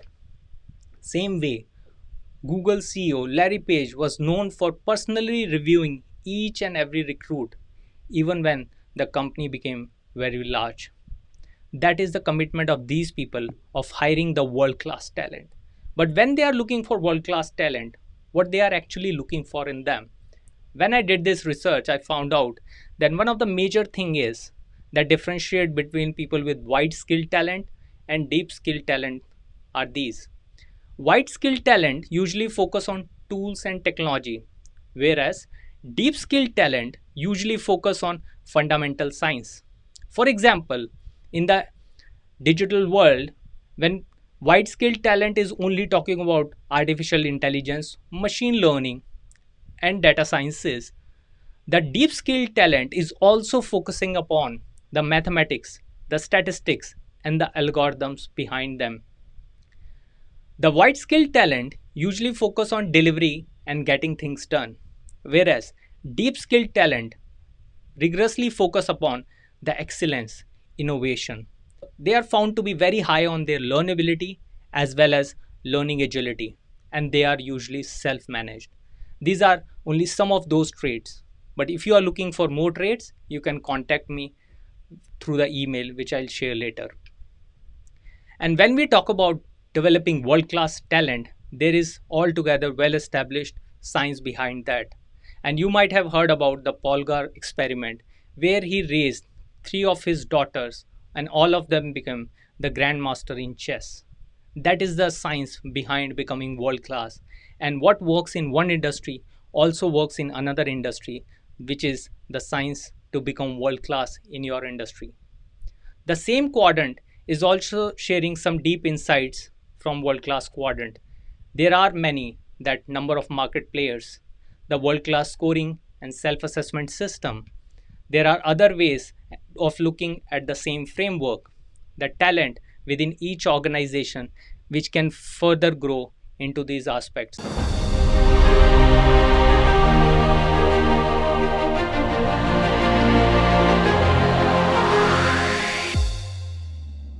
Hello, everyone. Welcome to the European Digital Week HRM conference. The topic of my speech will be the future of HR and talent management. Let me introduce myself. My name is Oksana Nabok. I am an expert in organizational development, HR, transformations, change management, and my core expertise is building strong teams. I've been leading HR teams for more than 20 years in multinational environment. Now I'm managing partner in Train Your Brain consultancy agency. I'm heavily involved in building strong teams and transformation, also as a head of committee in Digital Experts Association. And I'm also certified assessor of AFKM model. Today, I'm pleased to share with you human capital and talent management trends. Let's start. Let me start by saying that in the current digital environment, despite of the millions of new digital tools available, the team within the organization remains the key competitive advantage of the company. Only a motivated and inspired team with synchronized values and objectives can successfully implement innovations, reinforce the company position, and run up-to-date transformations. Therefore, I would like to share with you two main directions that form trends. First of all, it is the strategic, mindful leadership with the focus on common values and corporate culture of trust, integrity, and transparency in various aspects, including communication. And the second is digitalization of the processes that helps to increase productivity, business agility, flexibility of organization, accelerate the speed, and eliminate routine. Of course, data-driven analytic approach helps organizations to be effective and competitive in the constantly changing environment. Digital tools are very helpful and they help us to be more productive in recruitment process, in analytics, in assessment, in analyzing our staff turnover, in many areas. But current corporate culture of successful organization is inseparable from these two trends. And despite the increasing number of digital tools, the human capital, trust, and culture remains the key factors for creating the environment of sustained success. So corporate culture is the area where we combine these two directions, strategic mindful leadership and digitalization. Culture becomes digital, and this is new. Culture in this process becomes open to innovations, constant change, and all-life learning. The digital culture and corporate environment of an organization can become either a pitfall or a point of growth, depending on the team. In the latter case, where the culture of innovation is a point of growth, culture openly supports innovation and enables it to develop and improve further. Corporate culture has a direct impact on the effectiveness and success of the organizations. So the question is, how can organizations build a culture that is responsive to change, especially in the age when organizations are forced to adopt a large number of new digital processes and increase productivity, in many cases, completely reshaping their approaches to data and business models. Let's see how the successful organizations are doing it. First of all, a digital culture requires certain competences, both within the team and across the entire ecosystem of the organization. Digital competences are critical for those stakeholders who are directly involved in shaping the value chain of the final product or service. The news is that we are considering the competences of the whole ecosystem and not only within our organization. Another trend is that in current economy, the concept of continuous learning is becoming firmly embedded in our lives and opens up many opportunities for both individuals and organizations. The key factors for the employers are the ability to assess team competencies, identify the potential, and provide the team with opportunities to develop talents needed. And therefore, there are a lot of digital tools who can help us to create training platforms where our employees can choose any type of training programs based on their individual plans of development. For the employees, this means willingness and abilities to learn and proactive attitude. This dialogue is beneficial for everybody, and it has a direct impact on the effectiveness and productivity of the organization as a whole. And in this situation, digital tools complement human talents and push the organizations and the personalities for further development. Another digital trend is that culture and environment of innovation help to maintain a customer-centric organization by building their digital transformation on customer service and priority customer requests. This approach means that customer needs become the main driver for everyone. Also, successful organizations place great importance on internal customer centricity within the team. A lot of organizations having a separate KPI dedicated to internal customer service. Digital technologies make it possible to integrate systems and departments into a single organism and manage the organism using high-precision data, enabling the implementation of changes in real time. In a digital culture, all departments must be quick to support internal customers, to support each other. Another trend that is impossible and very important to mention is that in digital culture, timely information and ability to perceive mistakes and learn from them are of great importance. Digital transformation requires an organization to be flexible and maximize its organizational capabilities, structure, flexibility, and create new business models and successfully implement them. Sometimes we need to implement change.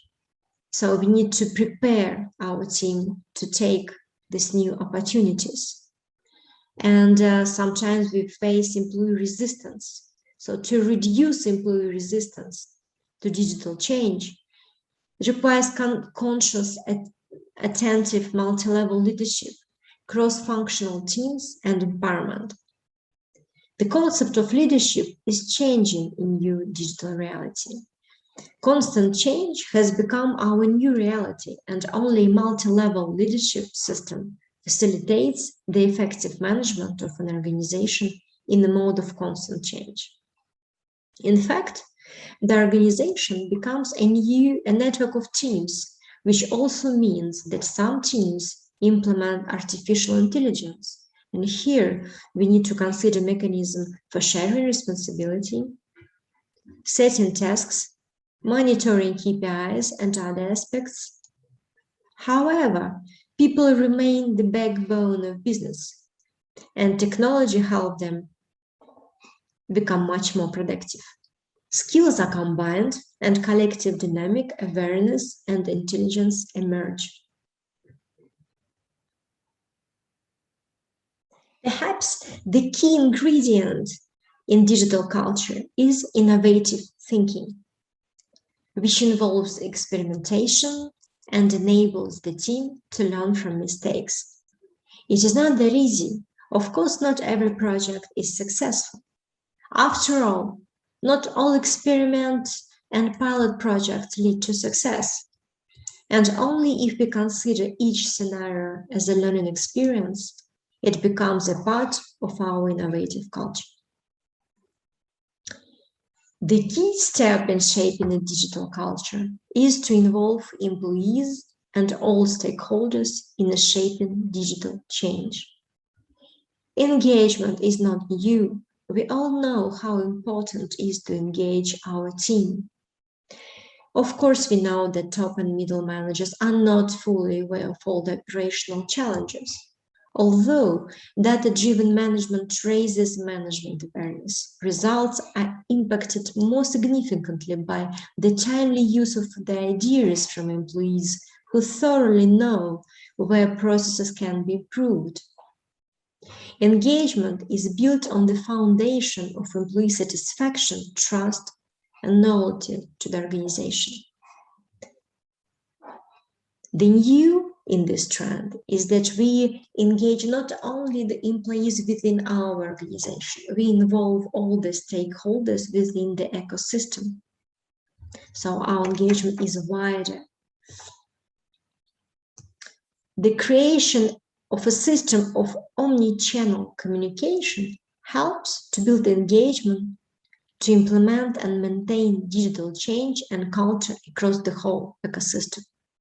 Having a forum for the exchange of opinion makes it possible to maintain an environment of continuous process improvement within the whole ecosystem. This leads to the creation of self-learning organizations, self-learning ecosystems. In such an environment, experience and knowledge multiply, and the new solutions are born at the junction of the new and the proven. At the same time,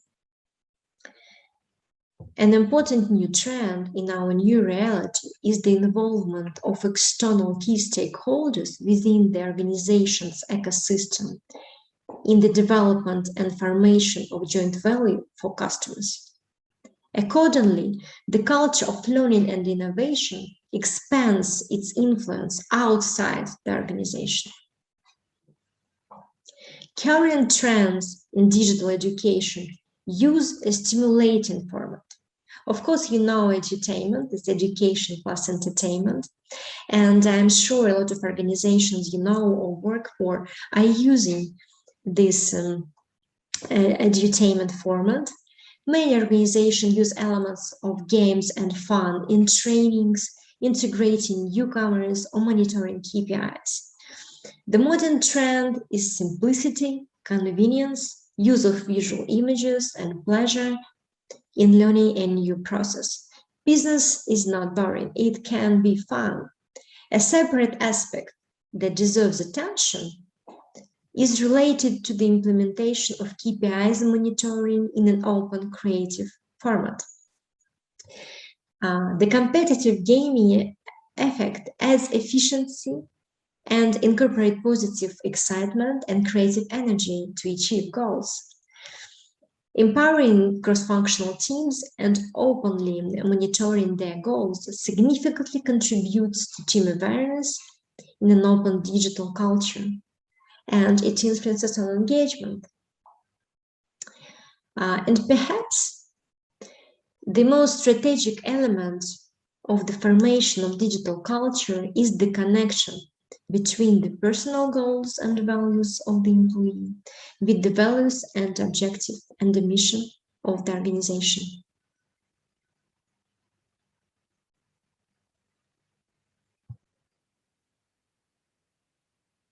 This link creates a team of like-minded people and a culture that not only withstands with the turbulence of reality, but also forms a new approaches in it, which is really important.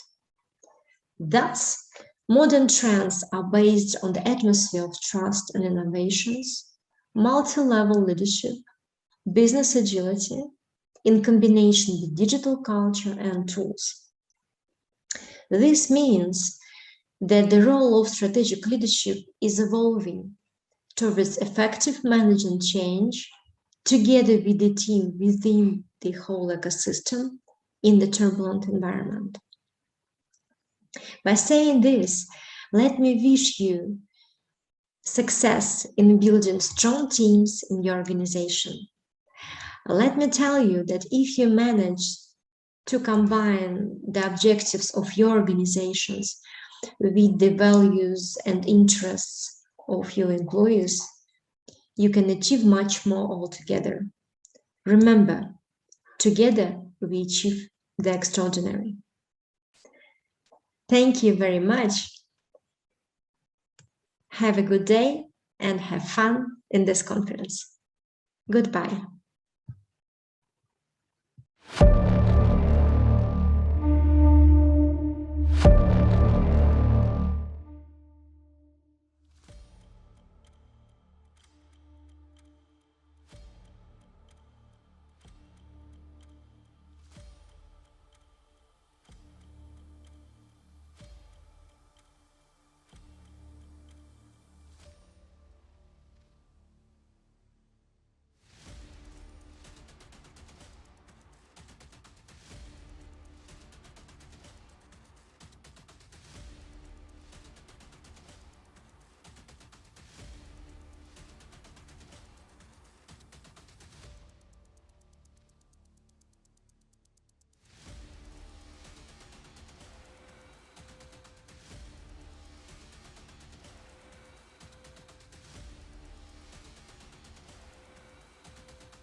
Hello, I welcome everybody to European Digital Week. My name is Natalia Garshina. I am from Russia, from Moscow. I hope that you were present at Digital Week last year.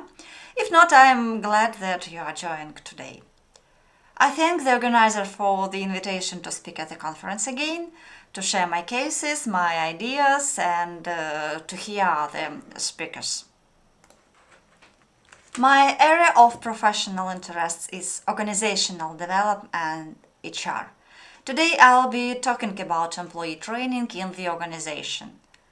The topic of my talk: traditional and e-learning. Combine, not mix. Digital technologies have changed the world. We are in all areas of our life. Training is no exception. Companies are actively adopting various digital and online services for employee training. Distance learning systems are very popular now.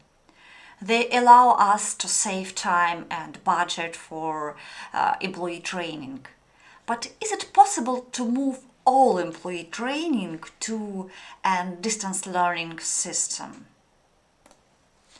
One day, one of my clients said, I want to move all my sales manager training online. A new employee comes in, I connect him to an online course, so he quickly learns everything, takes a test, and that's it. Let's go, sell, make deals, earn money. And then I said, I have to disappoint you. It doesn't work like that. There is training that can be done online, and there is training that requires live communication, feedback, and human interaction. And sometimes training requires cooperation, interaction, and collaboration. Sometimes business reality presents us tasks for which there are no ready answers yet. We need to find them in the learning process. I mean answers to difficult questions. Questions for which there are no algorithms and will never be. I think you know this man. You're right. It's Socrates, the ancient Greek philosopher. He seems to be the founder of some modern methods of teaching and developing people. His method is based on a question and answer approach. The teacher does not impart ready-made knowledge to the students. He asks the right questions. With questions helps students find answers on their own. As a result, new knowledge is born. It seems to me that for the modern world that everything is changed quickly. This way of teaching is very suitable. However, Socratic learning is suitable for areas where the truth is not obvious. But I think every organization has some axioms, solid knowledge. We don't always have to reinvent the wheel and look for a new knowledge. Sometimes we need to know well that it's already known and works perfectly. Let's look at concrete examples. So, when I develop a training systems for business organization, I define which knowledge we classify as hard, solid, absolute truth, and which as non-obvious. Solid knowledge is, for example, commercial terms and conditions. Imagine, we have approved the terms and conditions for some period. Sales managers should know them, know and convey them to the clients. So, we can safely do an online course and test the knowledge of this topic. For sales managers, commercial terms and conditions are solid knowledge. Know it and apply it. That's all. What else can be classified as solid knowledge? the product range, product formulations, delivery conditions, return and exchange conditions, price list, and stuff. In other words, all the knowledge that is approved and binding. Do you want your employees to know this e-learning is suitable? Fortunately, there is a lot of e-learning systems and different services that allow us to make an online course for any audience, with or without virtual reality, with or without gamification. But if we are going to change our commercial terms and conditions to more competitive ones, we need to find a new solution for a new business reality, for a new customers, to beat new competitors. There is no ready-made solution. For that, we are holding a strategy session. During the session, we discuss options for new conditions, where the Socratic methods works. In the course of discussions, new knowledge, new commercial terms, are born. So, I hope I have clearly explained the difference between these types of knowledge. This is important for us when we decide how we are going to build our training systems. If we want that our employees to become professionals, not to be like a robot when working with customers, we need to add human-to-human training to e-learning. When is this important? When our employees work with real people, when our business is customer-oriented and we want to provide the best service. The human-to-human communication is very important for modern business. Especially now, when technologies are developing so quickly, then we are automating business processes and introducing digital services. I'll say this, it's now that human-to-human communication is especially necessary for people and very productive for learning. So, let's talk about traditional learning. Learning where human-to-human interaction takes place. For example, we train our sales managers and we need to practice negotiation techniques with them. We do this in a case study format or in the form of battles, duels. We organize employees into a group of 3. Each member of groups plays a specific role. One is a sales manager, one is a customer, and another is an observer. The manager has to negotiate to increase the sales by the customer. The customer has to get maximum discounts. The observer must record everything that happens in the fight. Then each participant gives feedback to the other. The manager gives feedback to the customer, namely, then it was easy to get his way and then it was very difficult. The customer gives feedback to the manager, for example, if there was pressure, discomfort during the communication. The observer gives feedback to both parties. Often participants end the game with the words, "Thank you, now I know how to talk to my customer." The effectiveness of this method is very high. I have been convinced of this many times. I don't yet know of any digital technology that can replace this kind of communication with the same success. Another training method is mentoring. I like the result after implementing mentoring in companies. How we do it? Everyone in the company can choose a mentor. It doesn't have to be just one person. There can be different mentor for each business task. The mentor and his mentee meet a mentor session and discuss a problem. The mentor helps his mentee to find a solution. He shares his experience or he talks about a case from past experience or simply shows how it should be done. This is a very effective technology for transferring experience and knowledge. In one company, mentoring helped integrate employees of different generation. Young employees taught their 55 plus colleagues digital skills, and the older employees shared their experience with the younger ones in terms of communications, negotiations, management, and stuff. This is a very rewarding and fulfilling exchange. I'm glad that this method of training can't yet be digitized or automated. Coaching as a method of learning. Coaching, as you know, also doesn't presuppose ready-made answers to questions. The objective of coaching is to direct the students to solving problems.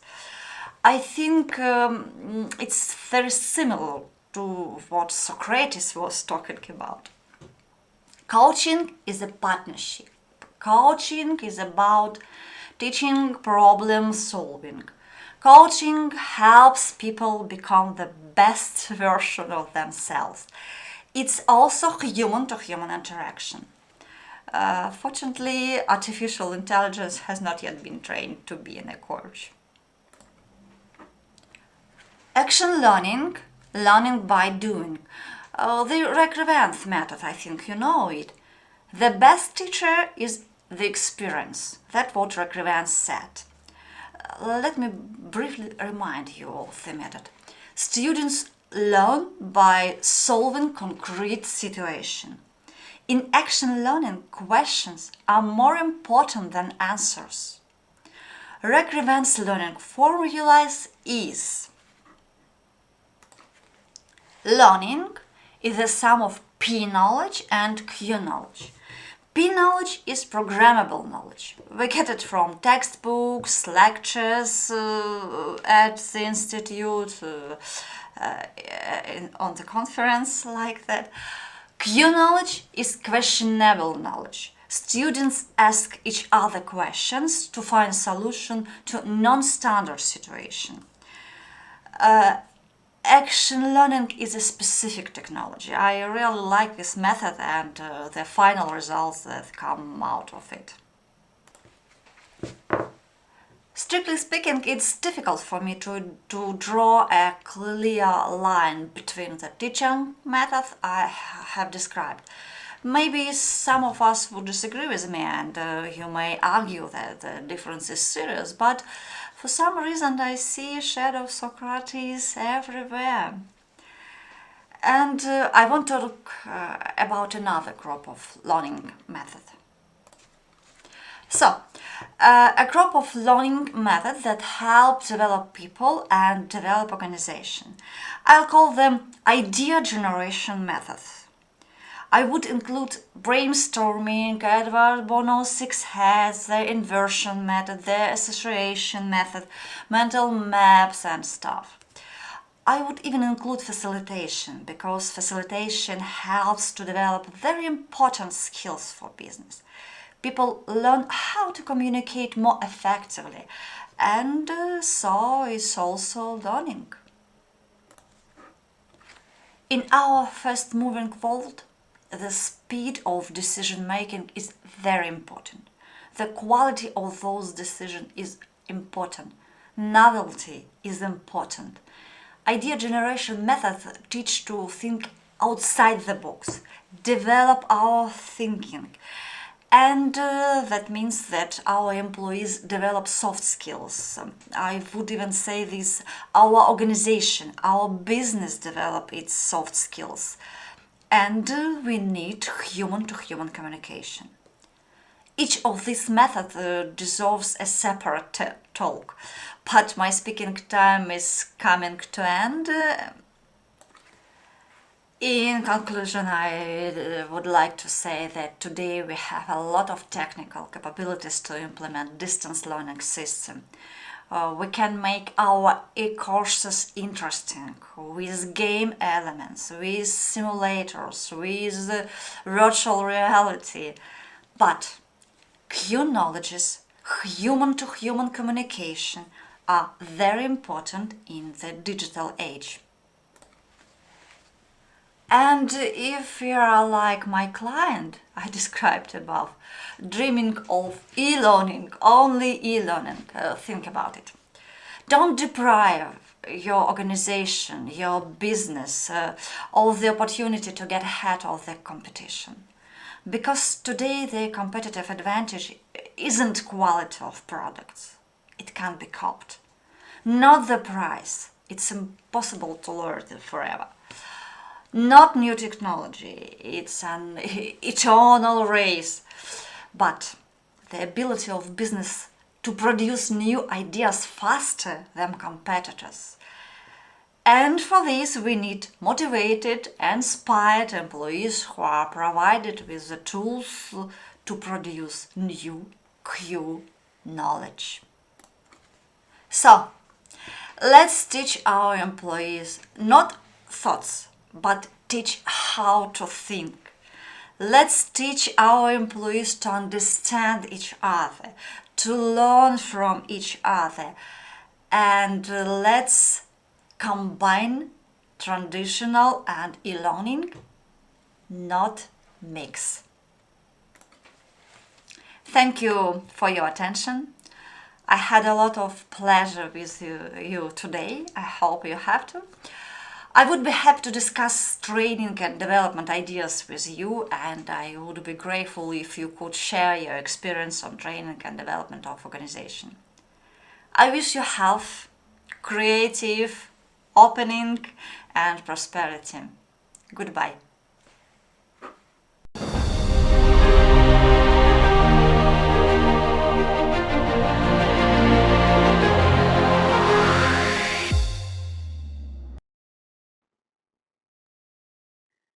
Good day, everyone.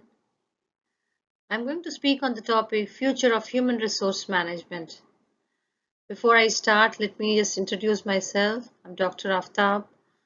I'm working as a business faculty in College of Excellence, Saudi Arabia. I'm also an author of a book which is published by Springer Nature. And basically, I'm an educator, having more than like 15 years of experience in teaching, learning. Thank you so much to the European Digital Week for inviting me as a speaker.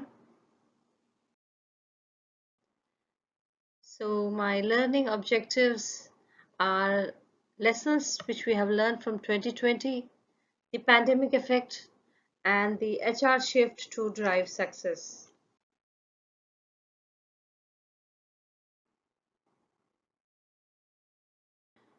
So the lessons which we have learned from 2020 are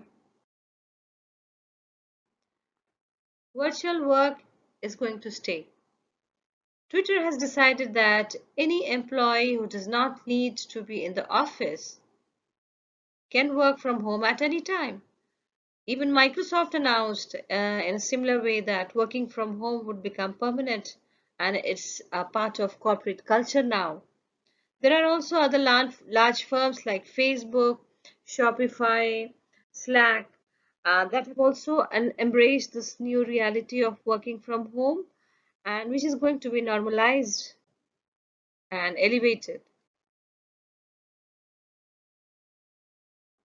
There are also several factors in creating a sustainable remote work environment. As we can see here, that 39% of the companies are introducing digital collaborating platforms, 36% are allowing personal choice in determining how work gets done, and 31% are establishing new schedules and meeting norms. So this is a digital first work that is changing to a workplace that is increasingly virtual and tethered to offices. Another trend which we anticipate to see is the focus on this digital first work. Now, this has given the change to a workplace that is increasingly virtual and less tethered to the office.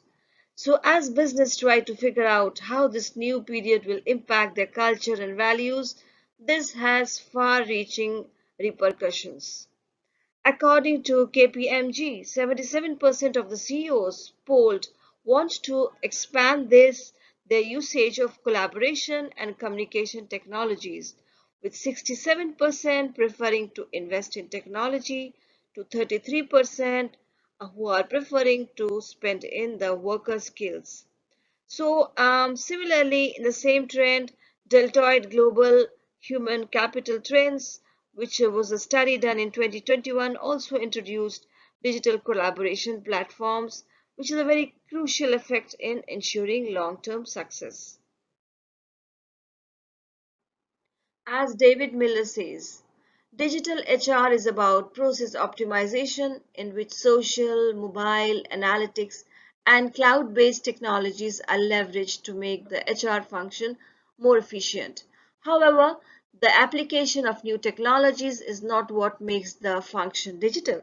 It's also about culture alignment, talent practice, structures, and processes to balance efficiency and innovation. Opportunities which are all focused on ensuring that there is an ability to provide a very clear, sustainable, measurable impact on the organization as it continuously transforms.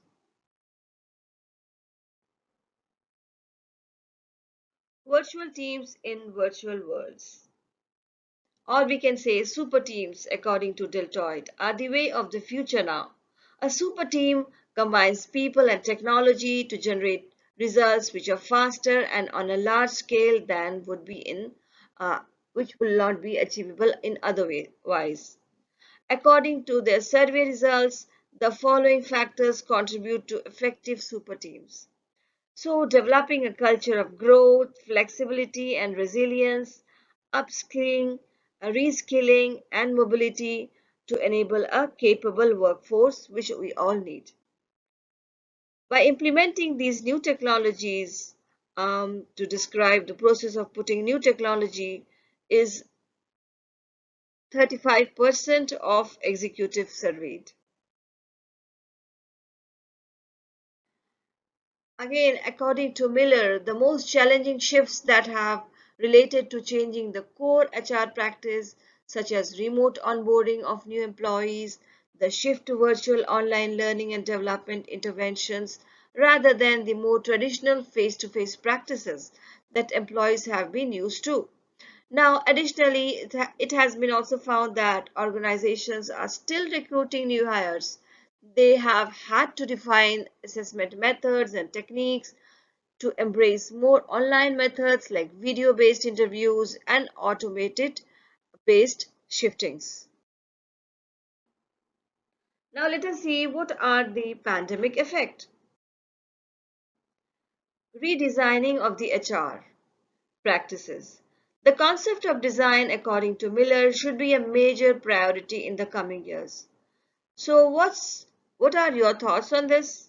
HR design, according to Miller, helps strategy in three ways. Helps to shape the future design of a new organization, identifies the new competencies and expectations that the new world of work will impose on the workforce. So, this also means that some of the older techniques like organizational design, job design, scenario planning, etc., that don't appear to be part of the standard HR toolset. Now, companies should also clarify team boundaries, ensuring work design aligns with how much work actually happens now, and formally create process flexibility. According to Gartner, to deal with this and to develop a responsive workforce.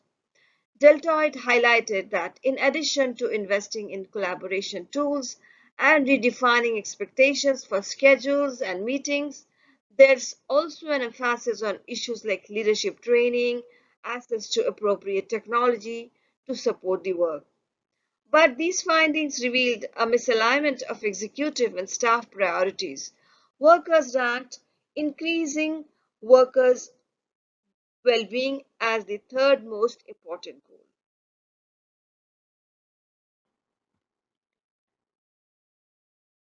prioritizing the employee experience.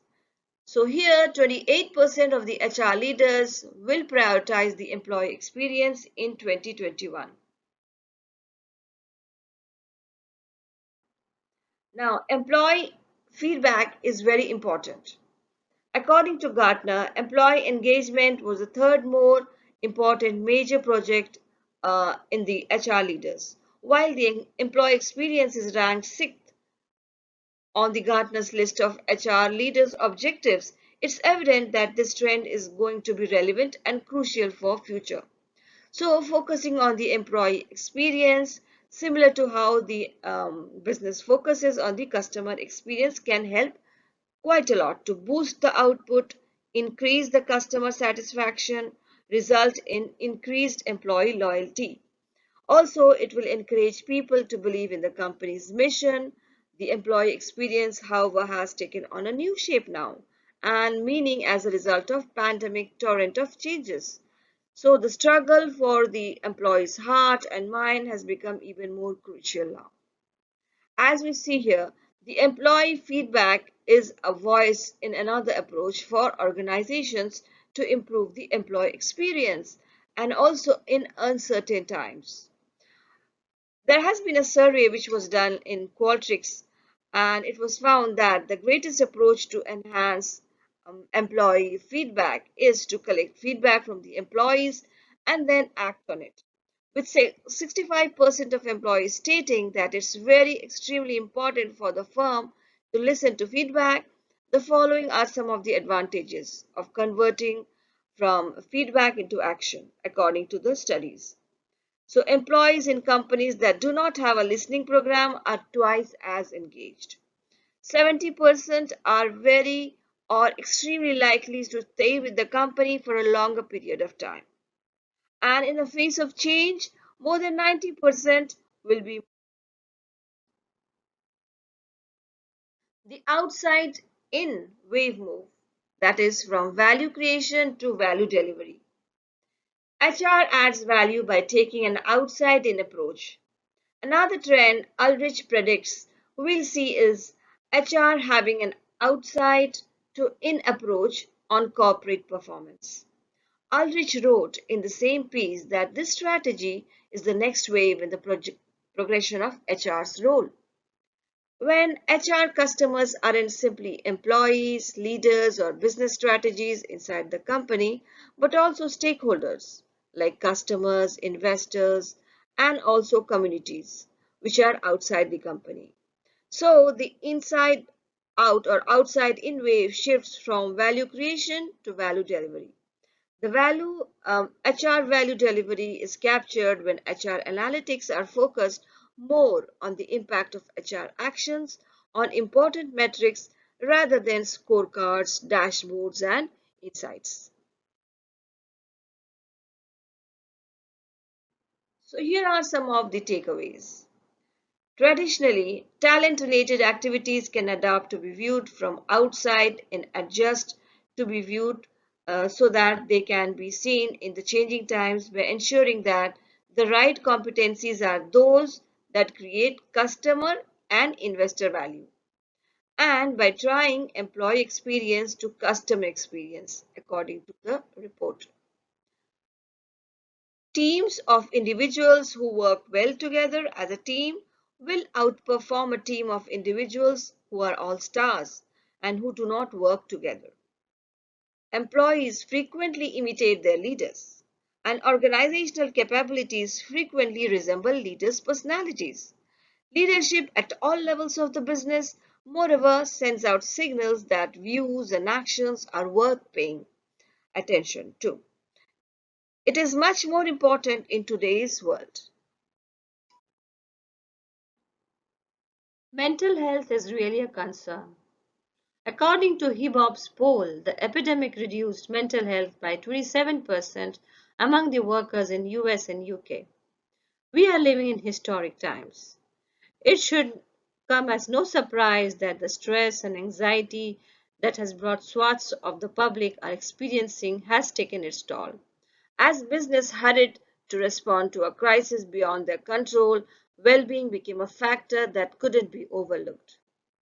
Chevron, EY, Verizon Media, and TIA have assisted their employees' mental health in a number of ways, including access to qualified counselors, recognition programs, daily newsletters with resources, monthly mental health challenges, and many more.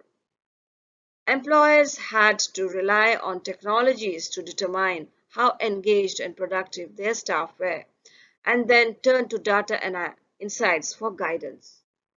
We found this by survey that 35% of the employees surveyed experienced depression symptoms often, 41% reported work burnouts, and 45% reported feeling emotionally drained from their work.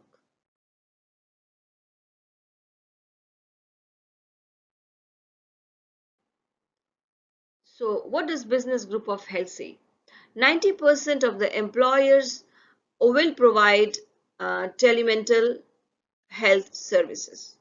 69% in 2020 to 88% in 2021, the number of organizations providing mental health assistance will increase.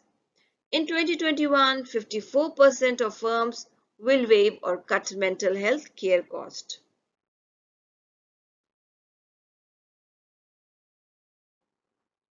Let's focus on data now.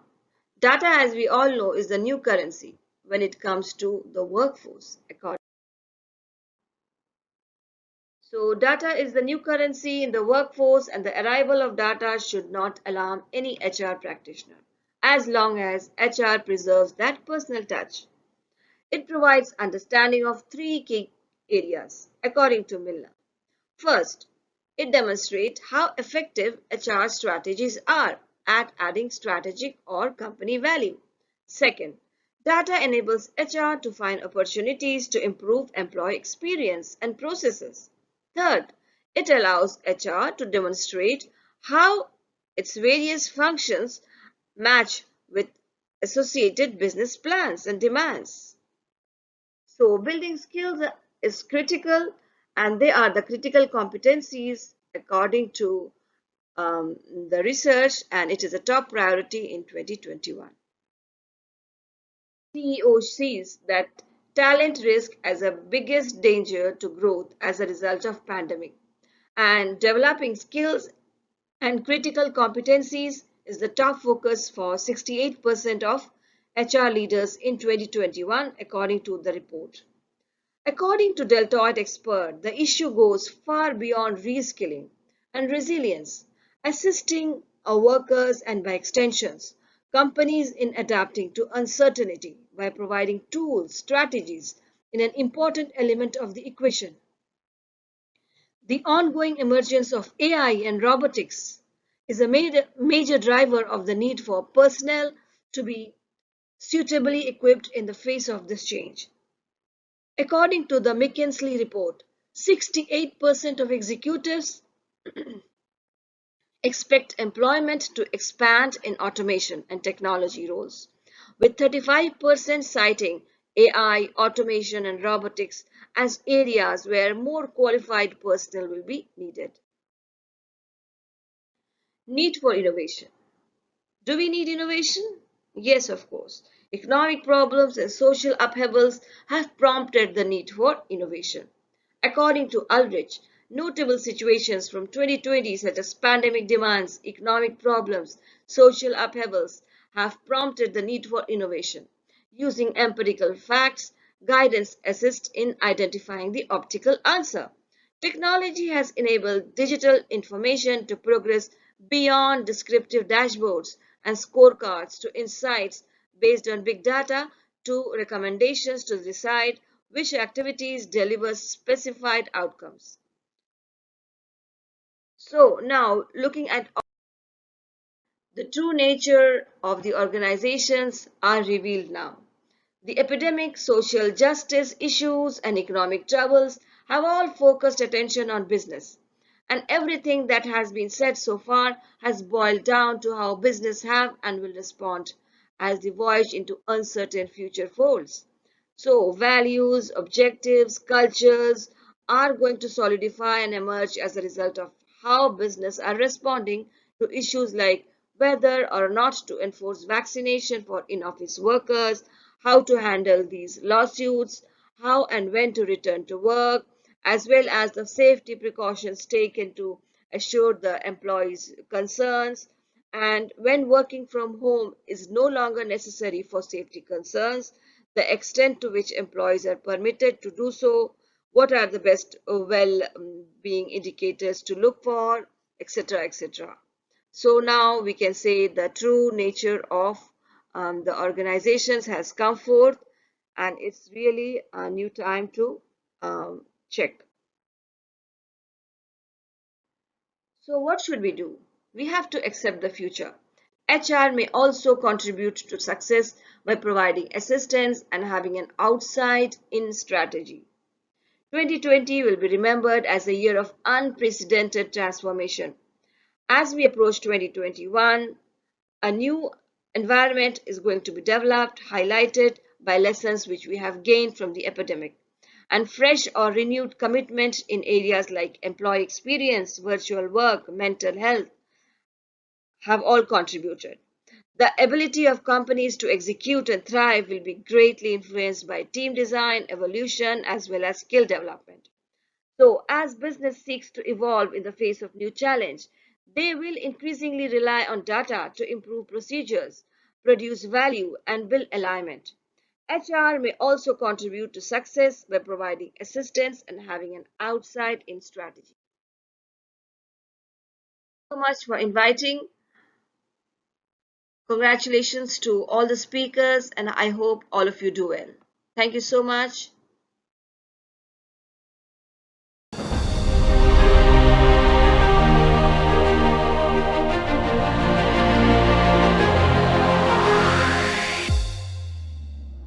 Hi everyone, my name is Jamie Getgood, and yes, that really is my last name. You can all have a laugh. I've heard lots of jokes before about it. Get good, get bad, get lost, and you can pretend or think about other versions that you might like.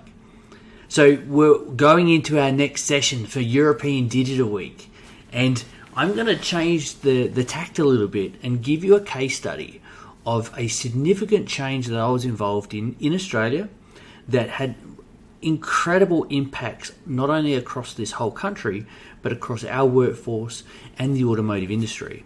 And we thought it was a really good case study to share because it really highlights how we can lead people through significant change. Now, we're in a COVID world, we're in a digital world now where everything is changing in how we operate in the future of work. So learning some of the tips that we have taken from this case study and applying some of those lessons learned into digital change as you go through is actually going to be really powerful. So I'm really excited to share this slightly different take, but you'll absolutely get some key takeaways from this session. So what's this case study about? Well, the case study is about a General Motors facility that I was the director of HR for that had gone through a journey of transitioning its business from, to be honest, a manufacturing facility that was not performing, and how we were able to completely turn it around to a performing plant. Now, unfortunately, we also, despite how well we finally ended up performing, had to go through a closure environment, and we had to manage our people through that. As a result of that, and as you see on the screen, I was awarded the Australian Leader of the Year in 2017 and have been nominated in the Australian Business Journal as one of the top 20 leadership experts to watch as a result of all of my work in transition and helping employees and companies get better outcomes when they go through difficult changes like this. So let's take you on the journey. Let's tell you this story. Let's go through this case study, and then I'm going to pull out how we can actually take some lessons from this. So to start the session, I'm going to have a video. Now, this video will tell you a bit about the background of who Holden is, and Holden is a General Motors brand in Australia, and it's going to actually take you through the story of how we went through this closure environment. So I do have a little pun there about no HR professionals being harmed, but this video will make a lot more sense once we get it started. gotta tell you, gotta tell you,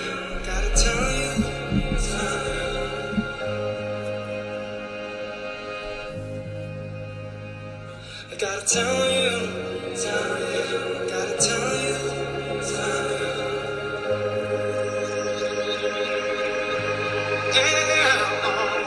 No, I said it's true. I could feel the love. Can you feel it too?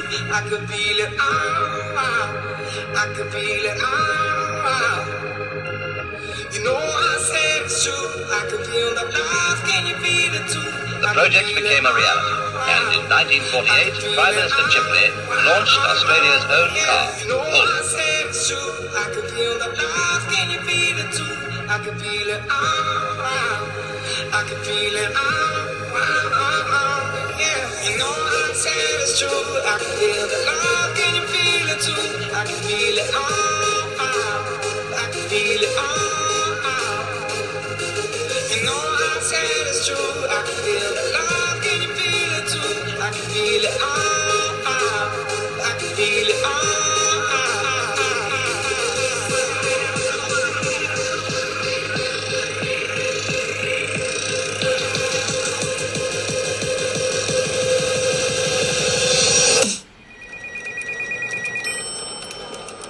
Do you feel like the man who killed Bambi?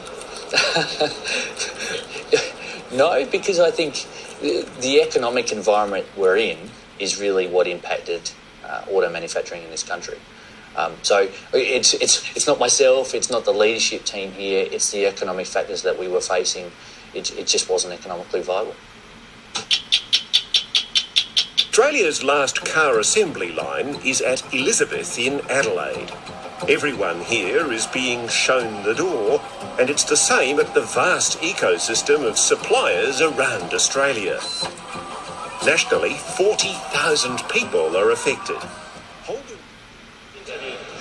You'd expect Holden's Director of Human Resources, Jamie Getgood, would be Australia's most hated boss, but he's earning praise from all sides for helping Holden's huge workforce in their search for new jobs. Have you got a school lined up or you? Not yet. As he walked the floor in the final weeks, Jamie's advice was to jump sooner rather than later. Don't wait to the last Any day. news on the job? Oh yeah, got some good news yesterday. I got a release manager role at DXC at the North Terrace. Wow, well done. We could have done what we have done in previous times and not done a lot, but we really felt that we need to do the right thing as an organisation. We know the impact Holden has to this country, to this community, but also to our workforce. I've thoroughly enjoyed my time here. The amount of people I've met and worked with are probably something I'll remember for the rest of my life. Tell me, what is it about this Elizabeth site? What makes it so special? What makes this Elizabeth site special? I wish you hadn't done this. I'm sorry. You have to stop. That's okay. No, I'm going to have to stop. Let me get you a tissue. Just tell me what you're feeling.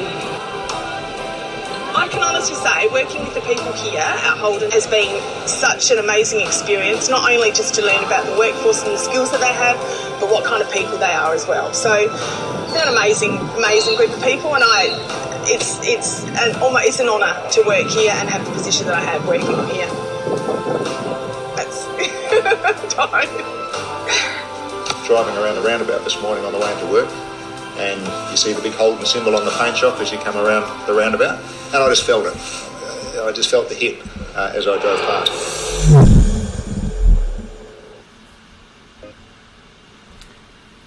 It makes you stop and think a little bit about what would you do if you were faced with the harsh reality that we have to not only close a business but a whole industry. What does that mean for the workforce? What does that mean for the people that you've potentially worked with for 10, 20, 30 plus years? And we had people that had been there for 30, 40 years. So it makes you stop and think about, well, if I'm the HR guy and I need to help lead through this significant change, what factors do I need to think about? So the videos were put together on purpose. The first video was to highlight, well, who is Holden? Holden is a General Motors brand. It was an Australian icon. It was the number one car brand in Australia for selling cars. Our primary car brand, which was the Holden Commodore, that was the number one car in Australia for 20 years straight. So this was not just a brand for Australia, it's an Australian icon. And when people in Australia talk about Holden, it makes them think of things like Vegemite and kangaroos and, this very Australian image of what our brand was. Now that was great, but that created a positive amount of pride with our workforce, but unfortunately the world that viewed us from outside saw us a little bit like this photo. They saw us and our workforce a little bit old and antiquated and unskilled, and they saw us as unionised and militant. The reality was we actually weren't like an old image that everyone had of us. We're actually a very refined and world-class company and workforce. And in fact, we actually had an incredible last car. This was the last car we built in our factory in Australia. It was so good that General Motors in America shipped it across to America as their premium sedan. It also became the face of NASCAR, which is obviously, one of the stable racing events in America. So we're really proud of that. Now the vehicle itself was world class, highly high tech, great quality, and was really sophisticated. And it really highlighted what our people were like. Our people actually were highly skilled and sophisticated. We had to try and help them understand, but also the world around us understand what our workforce was like. Because what they didn't know at this stage when we were building this was we were going to end up closing this facility. So to give you a bit more of a context about the environment we were in, we had a heavy industrial relations landscape. We dealt with, as you can see on the screen, 6 different unions. Through that, there were multiple subdivisions. So when we were negotiating agreements or change outcomes, we could be dealing with anywhere between 40 to 50 union representatives at any one time. So it was a very industrial landscape. And that really paints a picture as to what we were dealing with when we were going through this significant change.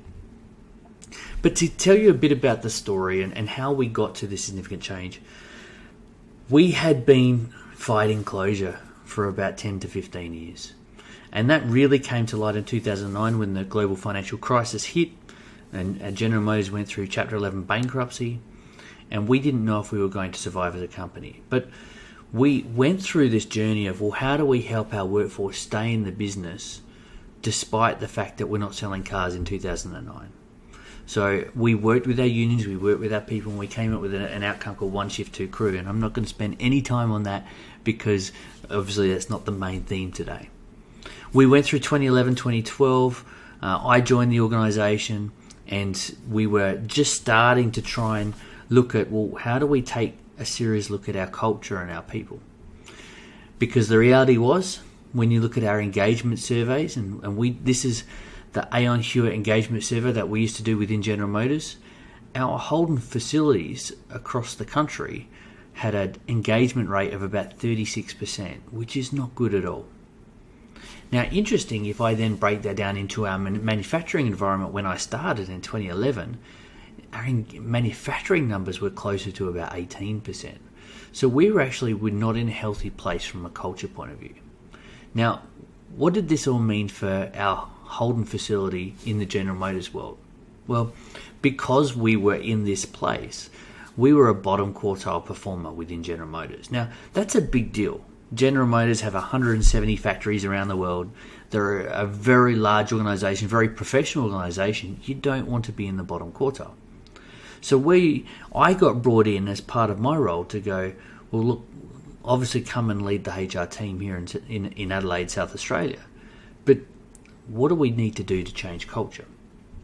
So the first thing we did was, when we were looking at how we change the culture, was put our main focus on people. we knew people were the catalyst, the key for us to change this organisation around. And when I joined the organisation, we had a very militant leadership group. So often people would refer to automotive manufacturing in Australia and go, oh, the unions are very militant. But when I joined the organisation, it was actually the leaders that were just as bad. It was a very much a command and control style leadership approach. And when I first went into the organisation, I actually got abused by a very senior leader in my first week. And it was all because he was not wanting to take care of people. So we got to a point where I got abused by this leader.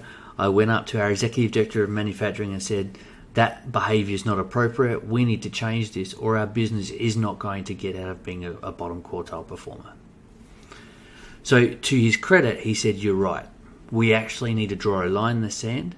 We're going to put our primary focus being on people, and we're going to do some things that we haven't done before in the leadership space. And so what did we do? And we first of all went, well, what are good principles from change management point of view? And we had sent a number of us off to do training on change management, in particular around the ADCAR model, which I can touch on in a moment. But it was actually a really important step for us to be able to identify, well, we need actually to change who we are as leaders and how we approach not only change, but how we lead. So we looked at our culture, and we looked at lots of different models, and if you Google culture right now, you'll find there's thousands of different pictures and diagrams and flowcharts and models on what culture is. But for us, we had a really basic quote that I actually got from a good friend of mine, Josh Greenwood, and in that his quote was, culture is what you accept, it's what you reject, and it's how you relate to people. And we really liked that because it was actually a really simple way to view how we could make a difference in this manufacturing facility with culture.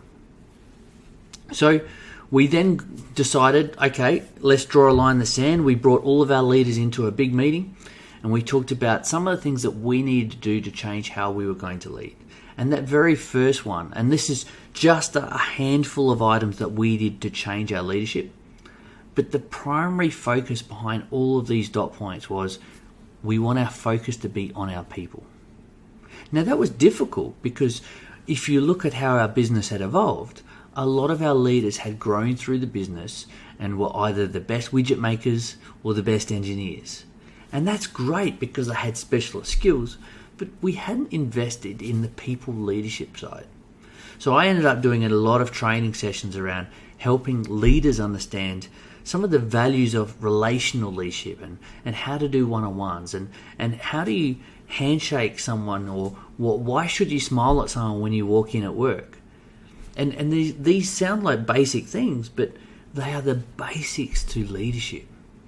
And it's funny, we wanted to do a number of items to try and get people to not only present better to their people, but actually build time into their calendar. So I actually put in everyone's calendar, and I asked all of our leaders, I want 30 minutes in your calendar a day to actually just walk the floor. And that's, you'll see that as the conduct daily production walks. And it was really important that they blocked out time and specifically focused on just talking to their people, not about work. I wanted them to understand their employees and what their favourite habits were and sports and favourite food and what their family looked like, and just get to know your people, because once you know that, you end up building trust, you end up building relationships. We also did a number of other things. And one of the critical things, and this is really related to the digital change that a lot of you are going through, is we had to tell it as it is. So we started changing our leadership approach to be more about transparency rather than secrecy. And this is one that I've taken in all of my projects, in all of my HR leadership sessions that I've run since this time. Transparency makes a huge difference with your workforce. So how did we do that? Now, we're a large manufacturing facility. We were something like 500 hectares in size. So very large facilities. So transparency can be hard when you're such a big facility. So what we ended up doing was we did what we call a diagonal slice. Now, a diagonal slice is where we grabbed a cross-sectional group of people from right around the business and brought them into one room, maybe 30 or 40 people at a time, and we basically give them every bit of information that's happening in the business. We started telling them things that we were scared about sharing. Product releases, finances, goals and objectives, anything they want to know, we would share. And it really was an eye-opener for a number of people because they relied on the rumour mill. And now all of a sudden we're actually telling them things well in advance. What happened, we did this every day for that first 6 months when we were trying to change our culture. And every day we'd have a different group of people coming in. And within a month, 30 odd sessions we'd run, the rumour mill had stopped. And people were going, wow, they're actually sharing everything with us. And it started to break down those barriers. So, and that was such a critical step for us to break down this secrecy that we had. Another interesting point on this whole transparency topic is when we got to a point where we had to announce closure, we could have done what most organisations do, which is not tell anyone about the fact we're going to restructure until the very last minute. You know, I help a lot of organisations now with restructures and transition and culture. And I often see companies going, look, we're going to do the right thing and give people 3 months notice. And that's a good thing. When we announced closure in Australia, we gave our people 4 years notice. And the reason being was not because we were trying to make it too generous. It was just we knew on one day, so we're going to tell them on the next day.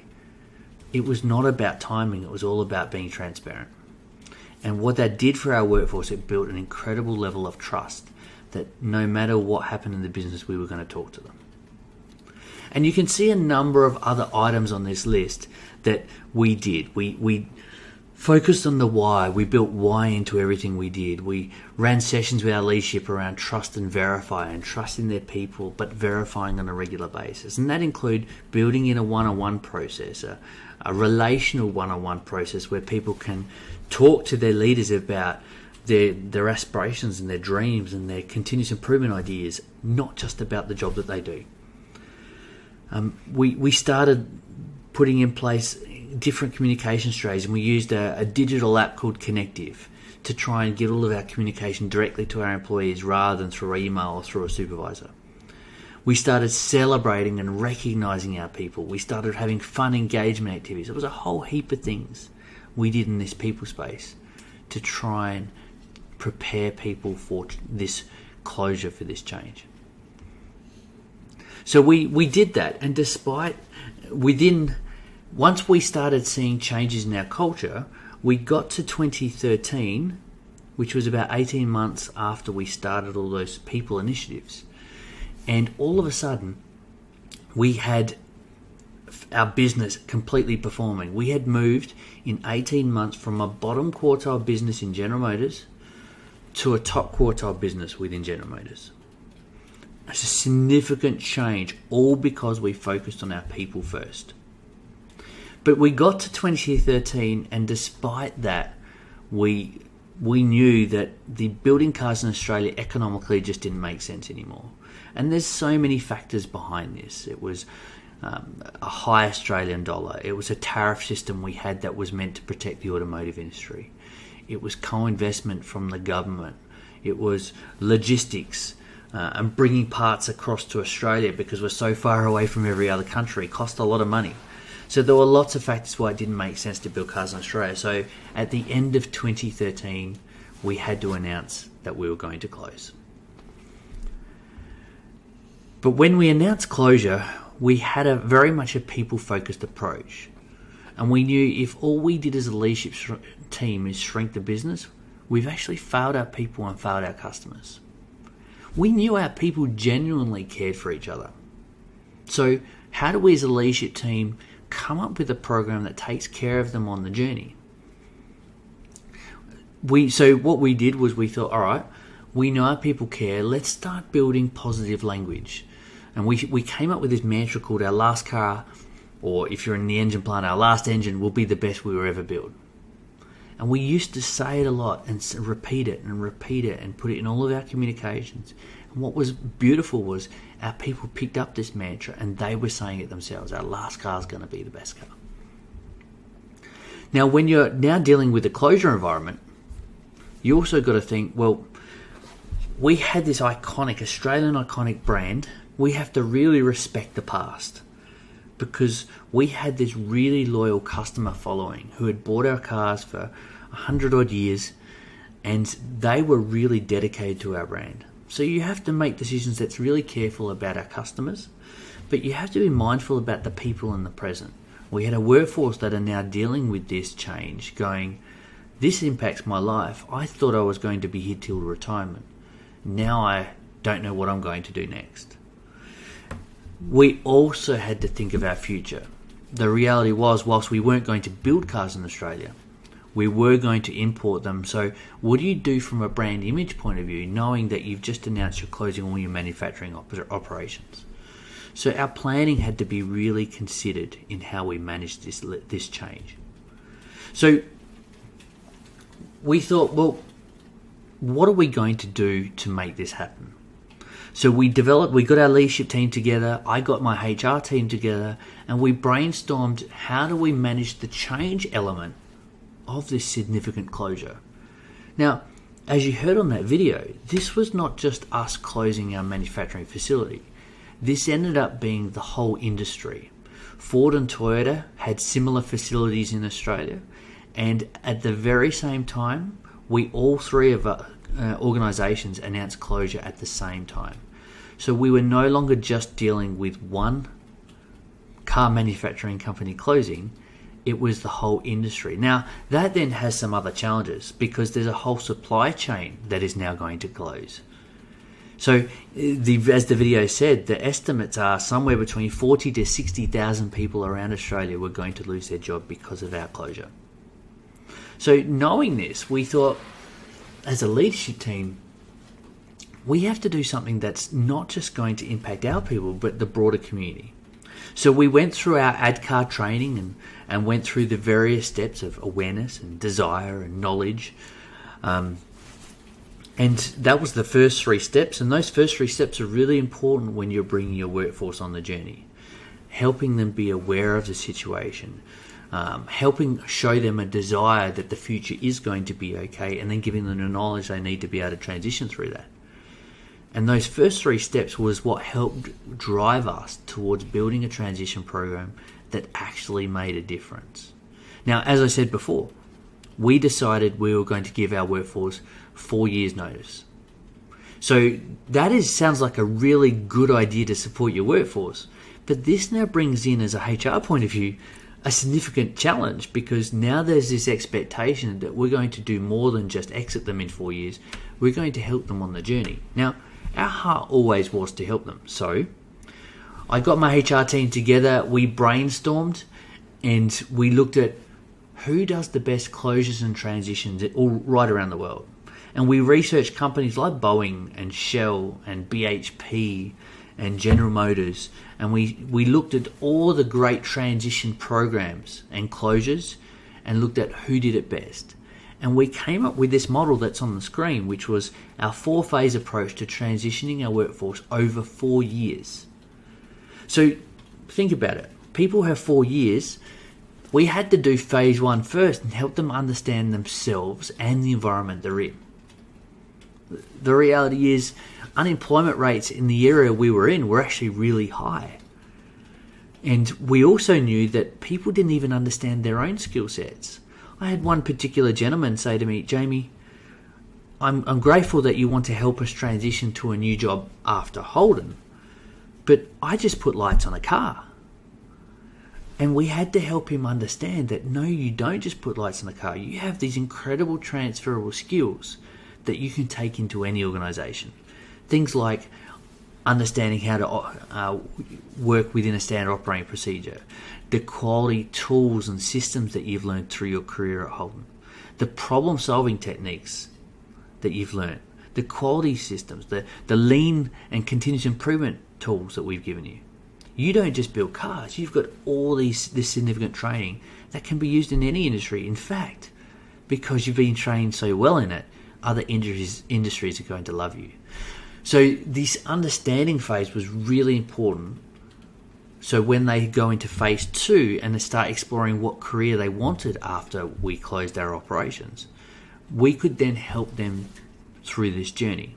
Now, we gave each of our employees, now we're talking around that our main manufacturing facility had about 3,000 people that were going to be losing their jobs.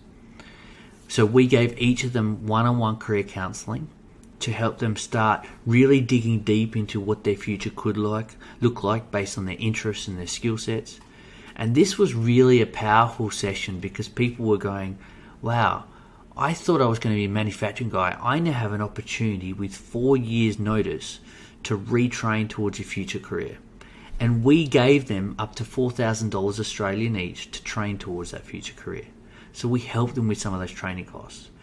And what was powerful through this phase 2 was some people completely reinvented themselves.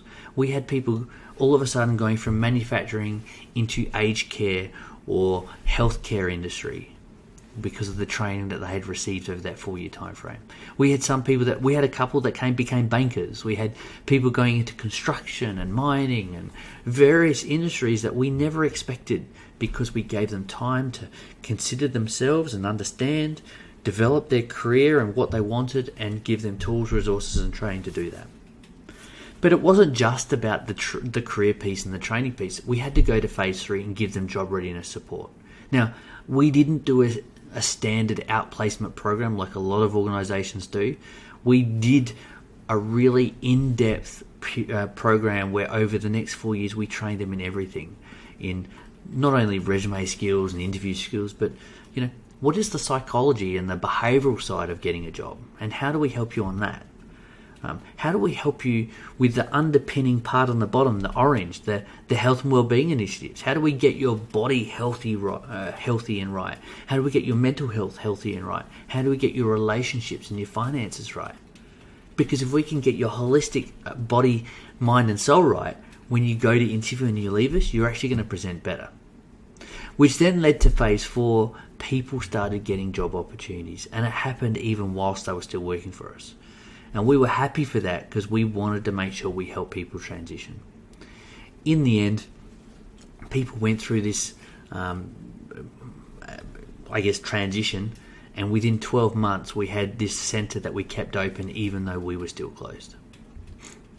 So the centre itself had many departments, and this is just a snapshot of part of it, where we broke up different sections of the centre where people could get different elements of help. But it's fine for me to say we went on this journey and looked at how we supported our workforce through it, but why would you invest all of this money, all of this time? Why would you change your culture? Why would you change your leadership approach if you knew you were going to close? And I've heard this from a lot of people going, you didn't have to do everything you did. And you're right, we didn't. And I've even had some CEOs, since I've left and run a consulting business, going, there's no return on investment. I don't see the dollar value as to why I would invest this sort of money if I'm going to close a facility. Well, we gave 4 years notice. Now, in that 4 years, and this is real data, this was our attendance data from our last 12 months. Now, if you go back to 2009 when our culture wasn't so good, we were averaging about a 9% absenteeism rate. In 2016, our last full year, we ended up with about a 3.7% absenteeism rate. So all of a sudden we fixed our culture. We've helped people transition for a future career when they leave us. But they didn't use up their sick leave. They didn't use up all their leave. They stayed and were dedicated, and our absenteeism dropped significantly. We then had won so many plant awards. So in this 4-year time frame, our business completely transformed. We went, as you can see, this first trophy, the round one, in 2016 in General Motors International operations. We were named the most valuable plant for safety. And that was really interesting because there was a perception. Now, this was 3 years after we had announced that we were going to close, with 1 year to go. Now, some of the skeptics that used to speak to us going, you're going to see safety issues come up. You're going to get a lot more near misses. You're going to get more workers' compensation claims. And all of this is going to happen because their minds aren't going to be on the job. They're going to be thinking about their future career. But because we took care of them, we helped them transition, we helped them with their mindset and their future career, we had the complete opposite. Our near misses almost dropped completely out of the water. Our safety results and metrics completely improved out of sight. And it was all because we had a people-focused approach. We then went, these next 4 trophies, there's actually a 5th, but I didn't get a chance to get a photo of the 5th trophy, unfortunately. But for 5 years straight, in General Motors International operations, we were most significantly improved plant from a cost point of view. Now, this is significant. In our last 4 years of building cars, and the year before that, which was 2 years after we started this cultural journey, most significantly improved plant from a cost point of view. So if anyone was to say, I don't see the return on investment on not only culture, people, or helping people through a closure program, this tells you everything you need to know. 5 years of significant cost reduction and improvements. And why is that? It's because on this journey, our people not only went through and became the most productive employees we had had in our lifetime, they also started investing their own mind, their heart, their body and soul into the business, because we empowered them to be creative. We empowered them to treat their little business unit as their own business. And that's a whole nother topic, but that is an absolute return on investment. We saved so many millions of dollars because we invested in our people, and those awards were just to verify that. One of the other benefits that probably isn't as evident is our quality metrics. Now, without spending too long on this chart, you'll see the 85% line. This is what we call our direct run rate metric. Now, 85% was the target we always tried to meet. Now, you'll see we started low, but that's because this was the start of a new model. This was our last car. When you start a new model, it does take time to build up your quality because people are learning new parts, new processes, new systems, so it takes a while to build up. But that's actually a good escalation. 85% in the past, we used to struggle to hit that metric. But what was really impressive is now that we've got this new culture, as I said, by 2013, we're now starting to perform in a cultural point of view. We all of a sudden see our people surpass these goals, and we had to keep raising it. We got to a point that in our last 8 months of building cars in Australia, we were the #1 car plant in General Motors for quality. And that's really significant, how taking your people on this cultural journey, helping them through the ADCAR principles of change management, allowed us to not only build brilliant cars, but build them to a world-class level that no one could get close to. And then we have our workplace of choice results. Now, as I said before, we do the Aon Hewitt engagement survey, and there's a whole heap of questions in that. Now, this is the real data. In 2011, when I started, you can see in red, our results aren't brilliant. When I then look at 2016, which was just before we closed, you can see the significant change. Now, I'll call out straight up, engagement and personal professional growth, we didn't expect to do well. Because in those two categories, the questions are things like, do you believe you have future career opportunities? Do you think about leaving, or would you recommend employment to a friend? Now, people aren't going to be positive in those questions because we were closing. But what I think is really powerful is every other survey result, commitment went from 54 to 63. Trust went from 38% to 71%. Fairness, 43 to 78. Teamwork, 71 to 90. Recognition, 39 to 75. Health and well-being, 41 to 63. This is what turned our business around. This people-focused approach. This not only a people-focused approach in our day-to-day leadership, but helping our people through significant change by using all of those elements of awareness, desire, knowledge, etc. But what did this mean from a transition point of view? Because obviously I'm talking about the closure of a business. Well, not only within that 4-year time frame did we get good business results, 86%, now it was different phases that people left over that time frame, but overall 86% of our workforce successfully transitioned after they left us. And I think that is one of the best practice metrics you will find on a transition program, because it's actually really hard to get people to transition to new opportunities once they leave you. Well, we were able to track them, keep our centre open post-closure for 12 months, and we measured this metric, and 86% of them transitioned. It's absolutely incredible. But what can we learn from a digital change point of view? That is the case study, and I've really zipped through that as quick as I can to give you the background as to what a good change management program could look like. But what lessons can we take from that? Well, first of all, digital change is different, but the principles are the same. Now, interesting, when I finished with General Motors, I started my own consultancy, and I did that for a few years, and I went into a number of organisations and helped them with change projects. One of them being the implementation of SAP into a large oil and gas organisation. And what we found was, by using the same change management principles and putting our primary focus around people, we actually saw the same outcomes. We saw, even in the digital space, if you focus on people and focus on how it impacts them, you actually can make a real difference. And that sometimes means you actually have to dig deeper and go, okay, let's look at our stakeholders, let's look at how it impacts them, put yourself in their shoes. But also you have to build in things like recognition and feedback.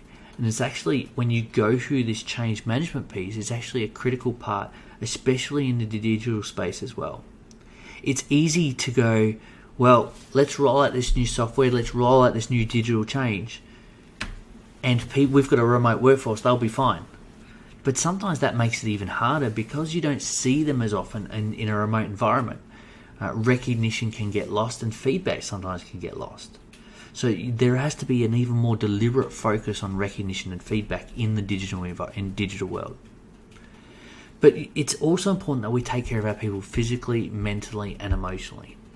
Now, you've probably all heard of the Great Resignation. It's a really hot topic at the moment, that people are now starting to look outside of their world and their company and going, I've just had a change in life with COVID and this pandemic. It's given people a chance to sit at home and reflect with their families of what's important to them.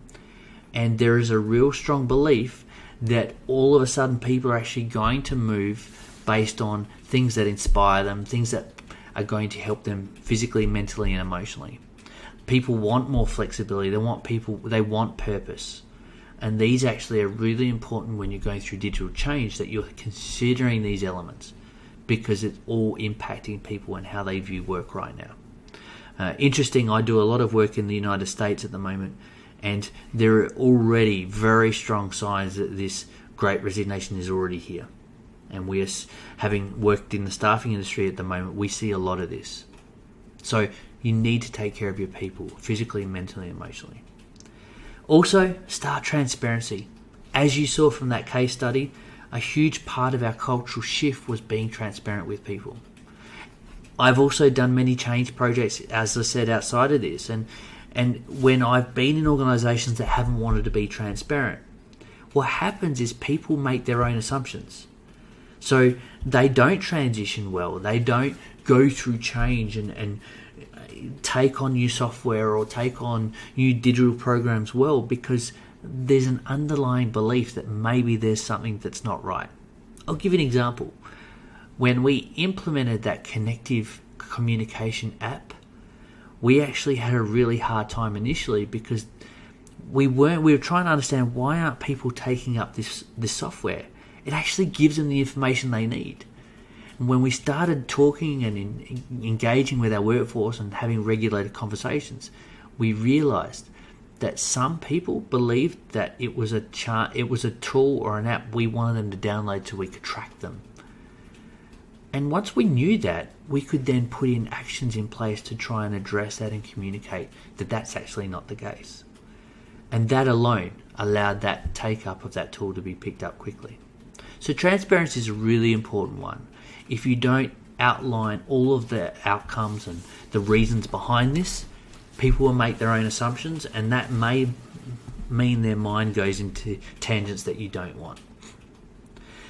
Number 4, focus on the meaning behind their work.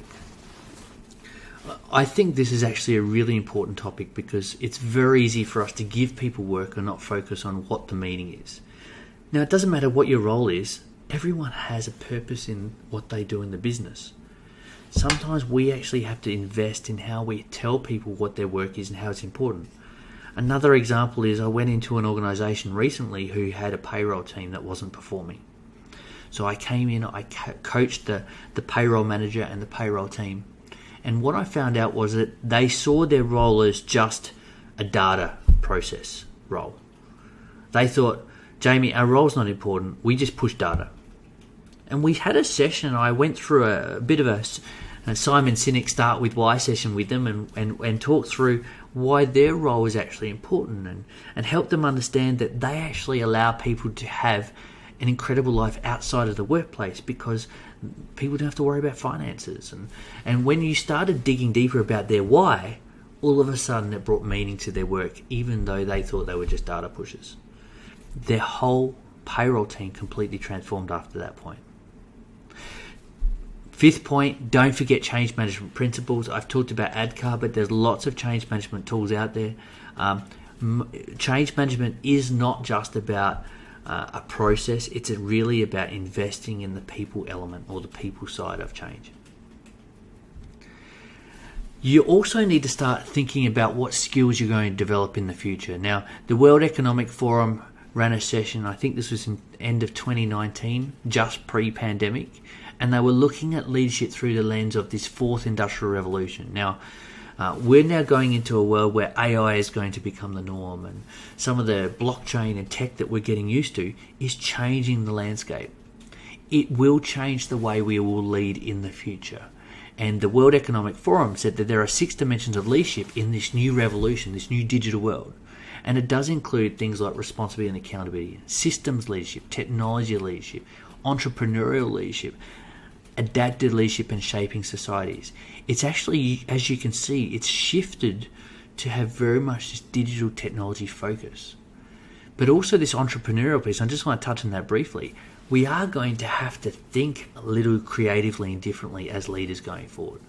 But the key behind what the World Economic Forum found was people have to be at the centre. We are going to have to have transformational leadership behaviours that support people being at the centre. Now that will mean focusing on purpose and empathy and vision, advocating humanity, trust and transparency. And you can see from these 6 dot points, there's this real behavioural people element that we have to build into our leadership approach. So not only are we looking at the technical side, and yes, there's going to be things like digital literacy and data visualization and things like that we have to focus on technically, we have to focus on people. But what skills do you need in your organization through this new world that we're walking into? I also think, as I said, that means you will have to reevaluate your training plans. Digital skills is going to be here. Digital fluency is something that we all have to get across. No matter what role you're in, we need to train our people in this digital fluency and what some of the language is going to be and the impacts, which then leads to this digital body language topic. We need to understand that how people communicate now via email, through instant messengers, is actually changing the way we lead. So not having face-to-face changes the dynamic significantly, and now we need to understand how do we read that digital body language. And that's a whole nother topic. There's some really great experts out there like Erica Dewan who are experts in this space, but I encourage you to look it up. And then finally, think about flexible practices. With this digital change and the great resignation and all the things that's happening in industry right now, can you move away from always being on? And there's a number of examples out there where companies are going, how do we give our people a chance to just turn off at times? I think it's Citi, the company CITI, have been putting in place things like no Zoom Fridays. And they've been playing with different things around no emails between a certain time and certain time. And so what can you do to think about those flexible practices? So look, just a handful of tips that I think are going to be important going forward. I'm not going to spend any longer because you got so many other amazing speakers to hear, but thank you for hearing out this incredible case study, and hopefully you've taken on board some great change management principles and some lessons learnt from this manufacturing environment that can be used in the digital world, because I've used these principles in so many organizations and we've seen companies completely change and people have so much more enrichment and fulfillment in their roles. So thank you for listening to me. I'm Jamie Getgood. It's been a pleasure.